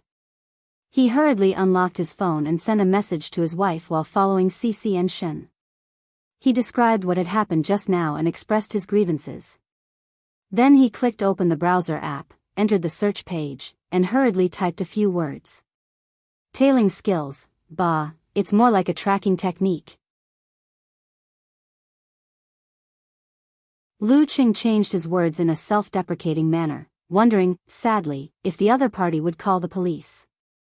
At this time, Cece pretended to be looking for something and quickly glanced sideways. She was so scared that she hurriedly turned her head and said, "He's still here, still here. What should we do?" Shen was also nervous. "Should we call the police?" "It's useless. He didn't do anything. How about we finish our meal and go back to the hotel?" Cece was a little flustered. Shen shook her head solemnly. "He'll find out where we live. Cece, let's ask Brother Huang for help. He still owes us a meal. He said he would hang out with us these 2 days, but we didn't see him." "Brother Huang." Cece was obviously convinced. "Yeah, Brother Huang looks so strong and says he's a fighter. It should be easy for him to scare away a cowardly pervert. Listen to me, the bad guys should be punished by the bad guys." The more Shen thought about it, the more convinced she was. Then she smiled in a low voice. "And Brother Huang looks at you in a weird way. How can he let go of such a good opportunity to save a damsel in distress? You've been out of love for almost 3 months. You should give yourself a chance to be free. Well, I'll ask him if he's free. Cece picked up her phone and switched to WeChat. She clicked on Huang Zihua, who she had just added yesterday, and typed a lot of words. After a few minutes, she said happily, he said he'll take care of this and asked us to meet him at enrich. Good, as expected of a pretty girl. Shen deliberately looked back at Lu Qing, only to see that he was still following them, pretending to be looking at his phone. Well, I found Brother Huang in the black t-shirt. Although I've achieved my goal, why don't I feel happy at all? Lu Qing thought and sighed inwardly. He planned to continue following the two girls until they were close to enrich. He didn't want to miss them if they changed their meeting point midway. Well, I have to learn some tracking skills on the way. After all, my target is a dance stage fighter. Go straight, turn again, go straight again. Cece suddenly handed her phone to Shen and said in a low voice, Look. Shen took the phone in confusion and looked at it. Brother Huang said, Don't be surprised that I didn't wait for you at enrich. I'll hide nearby so that the stalker won't run away. I have to teach him a lesson.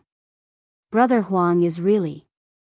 Shen didn't say much but gave Cece a thumbs up in surprise and joy. She was looking forward to what was going to happen next. Yes. Cece had the same feeling. That kind of pervert should be taught a lesson. Although he admires me, after walking for another 10 minutes or so, seeing that they were approaching the street where enrich was located, the two girls couldn't help but slow down their pace.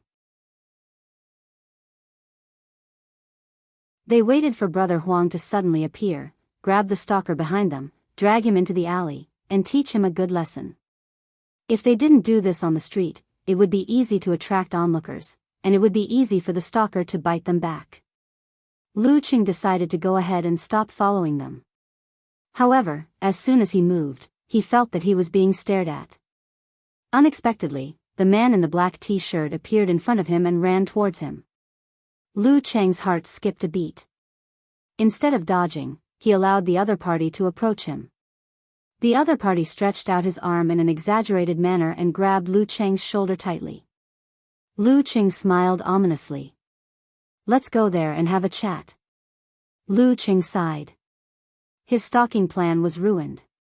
He pretended to be trembling and didn't dare to resist. He was dragged to a quiet alley nearby. Yes. Cece and Shen blurted out in unison. Brother Huang is really awesome. That stalker is like a child compared to him. They turned around and walked into the alley. They wanted to see what was going on but didn't dare to. In the alley, Brother Huang, the man in the black t-shirt, let go of Lu Cheng and cracked his knuckles. He put on a ferocious smile and said, Brat, you're really something. How dare you follow a girl? If I don't teach you a lesson, you won't know that I have 3 eyes. At this moment, he saw the man wearing black-rimmed glasses raise his hands and form a hand seal. He suddenly opened his mouth and said, Army. This. Huang Zihua's mind buzzed, and he felt as if his entire body was covered by layers upon layers of the ferocious aura of the battlefield, and he had fallen into a state of being suppressed by ghosts. He clearly knew that something was wrong, yet no matter how he struggled, he couldn't wake up. At this moment, Lu Qing connected them tightly and calmly visualized the frozen river. He adjusted the waves created by his muscles, fascia, and internal organs, and then quickly switched to the scene of thunderclouds shaking. Bang! He punched out. Severe warning. Huang Zihua, the man in the black t-shirt, had just broken free from the army formula when his vision turned black and he suddenly lost consciousness. At this moment, there was only one thought in his mind. I've been in Jianghu for so many years and I've survived all kinds of hardships. Now I'm doomed, thump. Lu Qing raised his hand and hit Huang Zihua again. Huang Zihua's mind and body were frozen at the same time, so he passed out completely. In broad daylight and at such a close distance, as long as he resisted, his opponent would be able to figure out who he was. Therefore, he didn't need to hide anything. Glancing at the entrance of the alley, Lu Qing squatted down and found the man's phone. He tried one by one with the man's fingerprint and finally unlocked it. After checking the man's WeChat chat history, Lu Qing roughly figured out the current situation. The man's name was Huang Zihua. He was the backbone of a sect called Jingfa School, which had some connections with Daxing Temple. Old Nanny Chio's disappearance that day was very strange. The surveillance didn't notice anything, and the police found nothing either. They had to use all kinds of resources to inquire about the situation from old Nanny Chio's former lover, but so far, the results were not very good. It seems that I haven't fallen behind. Lu Qing put the phone back into Huang Zihua's pocket and pinched his philtrum to wake him up. After that, Lu Qing didn't go back the way he came. Instead, he went out of the alley and merged into the crowd. Outside the alley, Cici and Shen waited for a while and then walked in curiously.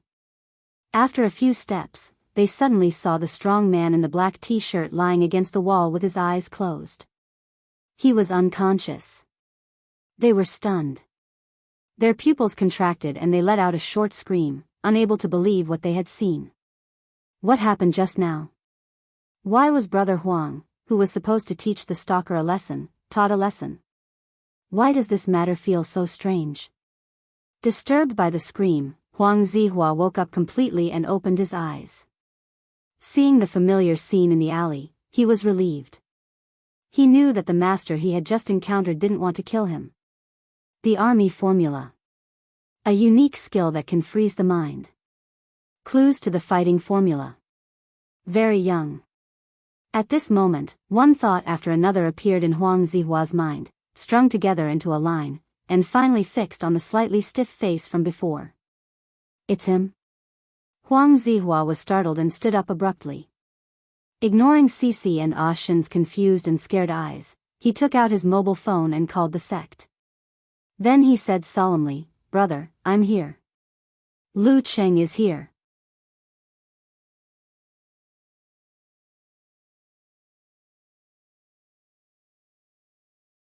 Chapter 445. The name Lu Qing meant a lot. Lu Qing was a peerless genius, one of the few fighters below the inhuman stage. He was almost as powerful as Peng Liyun before his breakthrough. They were no match for him at all. Therefore, they had to ask one of the most powerful elders of their sect to come here and set off immediately. Lu Qing was not alone. He had the support of the Ice God sect. He might have come here carelessly without informing his sect, but in this situation, he had to ask for help. Even if the Ice God sect had little influence in the provinces and cities around the ancient city, they still had a lot of masters. Any two of them would be beyond his power to contend with. Well, the elders had to come here before tomorrow morning and search for old Nanny Chio within one day. If they couldn't find her and get the clue of the fighting formula, they would leak this information to Daxing Temple and try to get something out of it. All kinds of thoughts flashed through the mind of Huang Zihua, the man in the black t-shirt. His tone and expression were solemn as he tried to get help from the other side of the phone. His words were concise and comprehensive, and he did not say much. Everything was contained in those two simple words. After hanging up the phone, Huang Zihua calmed himself down and glanced at Cici and Shen. He nodded reluctantly and said, "I've got something to do. I'll treat you to dinner later." The mysterious disappearance of old Nanny Chio had put him under a lot of pressure. He didn't have the time to flirt with girls until he received Cici's message. He wanted to relax and clear his mind to see if he could get some inspiration. Now that a powerful figure was here and the situation had changed drastically, he didn't have the time to chat with girls. Okay. Cici and Shen looked at each other in confusion. They didn't know what was going on at the moment, so they answered in confusion. Then, Cici instinctively added worriedly, "Brother Huang, that stalker won't come again, right?" Huang Zihua gazed at her and said, "Don't worry. Don't worry, his target is not you." Then he walked out of the alley and returned to the inn, leaving the two girls standing there in a daze. Not me. The unconscious Brother Huang. The stalker didn't show up. Cici looked at Shen and suddenly had some guesses. We seem to be involved in something serious. I'm afraid that the stalker is looking for Brother Huang. I'm just a cover." After understanding this, Cece was both relieved and scared. She felt curious and inexplicably disappointed. At this moment, Shen frowned and murmured to herself, "Lu Qing, this name sounds familiar." Now that his identity had been exposed, Lu Qing knew that Huang Zihua would definitely ask for help. He wasn't willing to ask for help from his parents unless he was in a desperate situation. Therefore, he packed a lot of food and returned to the inn. While eating, he analyzed and pondered over the information he had received from Huang Zihua. He wanted to speed up his progress and try to be one step ahead of Huang Zihua. Through the authorities, they found the local tyrant, Zhou Wei, but they didn't get any useful information. They had sent people to keep an eye on Li Wanquan, hoping that old Nanny Chiu would walk into the trap. For this eccentric and mysterious woman, it was very likely that she would retaliate after being betrayed by Li Wanquan. Some of them were still keeping an eye on 15 Wanha Street, fearing that old Nanny Chiu might come home to fetch something. Lu Qing didn't come up with any new discoveries after going through his mind. He just eliminated a lot of possibilities. Before he knew it, it was almost 8:30 in the evening. His cell phone rang with a special reminder. Yenjika sent a laughing emoji. Such a funny thing this early in the morning. "Hello, pervert Cheng. What can I do? I'm also helpless. I don't know how to follow people." Lu Qing sent a crying emoji.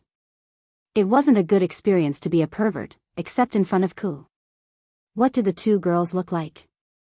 Yenjika sent a laughing emoji. "They're so-so. I can recognize them if I see them, but I can't remember them if I don't see them." Lu Qing thought of something and answered with a little exaggeration. Yenjika sent a biting emoji. "You're lying. If they're not pretty, why would Huang Zihua hit on them? After all, he's at the dance stage. Maybe it's because it's hard for me to go from luxury to frugality." Lu Qing saw that his little fairy had fallen into his trap and sent a laughing emoji. Yenjika paused for a moment before replying. "I almost laughed out loud and spat out the milk. My mom looked at me strangely. Oh, by the way, have you found any clues?" She was in a good mood and brought the topic back to the right track. "Does it count as a clue if all the clues are gone?" Lu Qing told his wife what he had concluded. "Yes." Yenjika sent a contemplative emoji with her hands on her chin. "According to mystery novels, we have to go back to the starting point and start again. Since we can't figure out how old Nanny Chiu left the yard, we have to go back to the place where she disappeared and start again. So, I plan to go to old Nanny Chiu's house at 3 in the morning to see if there are any clues left by others. They can't find it, but it doesn't mean I can't. Not many people below the level of physical invulnerability can master a unique skill like ice mirror."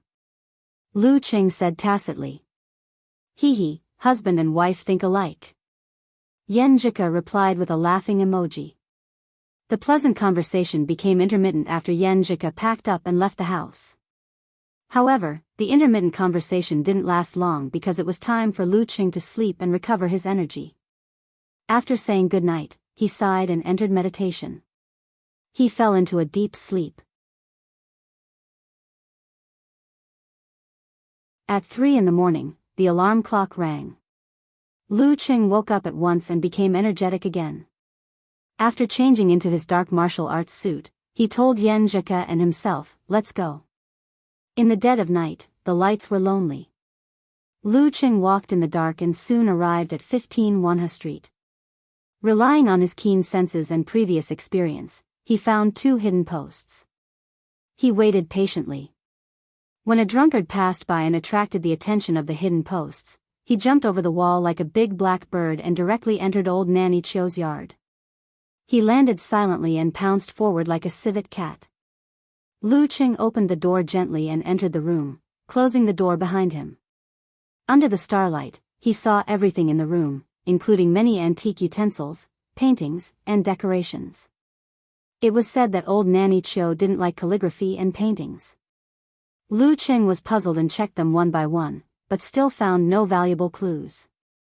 He looked carefully from the living room to the bedroom, from the bedroom to the kitchen, but found nothing. Lu Qing had no choice but to stop thinking and visualize the ice mirror. He calmed himself down and reflected every detail within dozens of centimeters around him. Everything appeared. He walked back step by step according to the route he had taken just now. He felt that the surroundings were quiet and peaceful, without any unusual changes. From the kitchen to the bedroom, from the bedroom to the living room, Lu Qing suddenly heard a heartbeat, but it wasn't his own heartbeat. Thump. His scalp went numb. He stopped and listened attentively, ready to attack with all his might. After a full minute, a second plop sounded from the bottom of his heart. Thump, thump, thump. The heartbeat was slow and low, as if it came from the depths of the earth, like the call of an evil ghost. Lu Qing took a deep breath. The ice mirror in his heart was still there, and he got rid of all the creepy thoughts. A few minutes later, he stepped back and looked at the spot where he had just stepped. The floor of the living room was untouched, only compacted with soil. And the weird heartbeat came from under the soil. It's here. Damn, what the hell is this? Lu Qing swallowed his saliva. His mind raced and he had a few guesses. He suddenly sat down with his legs crossed and visualized the corresponding ancient word for army. His aura immediately spread outward, like a doomsday snowstorm that darkened the sky, lowered the temperature, and pressed down on the ground where the terrifying heartbeat came from. Thump. Lu Qing sat cross-legged and reached out his right hand. With the help of his aura, he clenched his fist and knocked lightly on the ground. He said in a low voice, "Come out. Come out, I won't do anything to you." As soon as his voice fell, a strange change occurred. The ground seemed to be wriggling, and colorful little insects drilled out one after another. They rushed up along his fist that was touching the ground like a tide. They were so dense that it made people tremble both physically and mentally. Lu Qing shook his head. The surface of his fist was suddenly ignited with a violent red flame. The colorful bugs were burned black before they could do anything. They fell like rain. When there were only a dozen bugs left, they finally stopped flying like moths to the flame. A small, slightly wrinkled hand poked out of the compacted soil. It was not big and looked like a woman. In the strange scene, another hand, head, torso, and feet all crawled out of the ground, outlining an old woman in dark red clothes. Old Nanny Chiu. Lu Qing secretly exhaled, withdrew his aura, and asked with a smile. The old woman, with a straight face and a slightly trembling body, corrected him. Qiu Huazhen. Sure enough. Lu Qing looked her up and down and found that she didn't look old except for the white hair on her head. She was dignified and elegant, not at all strange and scary as the rumors said. Well, she used to be a beauty with many pursuers. Lu Qing nodded. Supernatural power? If old Nanny Chiu was strong, she wouldn't have to hide in this way. But she could hide in the soil and not come out for days like hibernation. It's hard for anyone below the level of physical invulnerability to do that, yes. Qiu Huazhen stared at him coldly. What do you want? Lu Qing was about to take out the picture of the fighting formula flagon when he suddenly had an idea. He looked at the decorations and said, "These are all antiques, right? You know."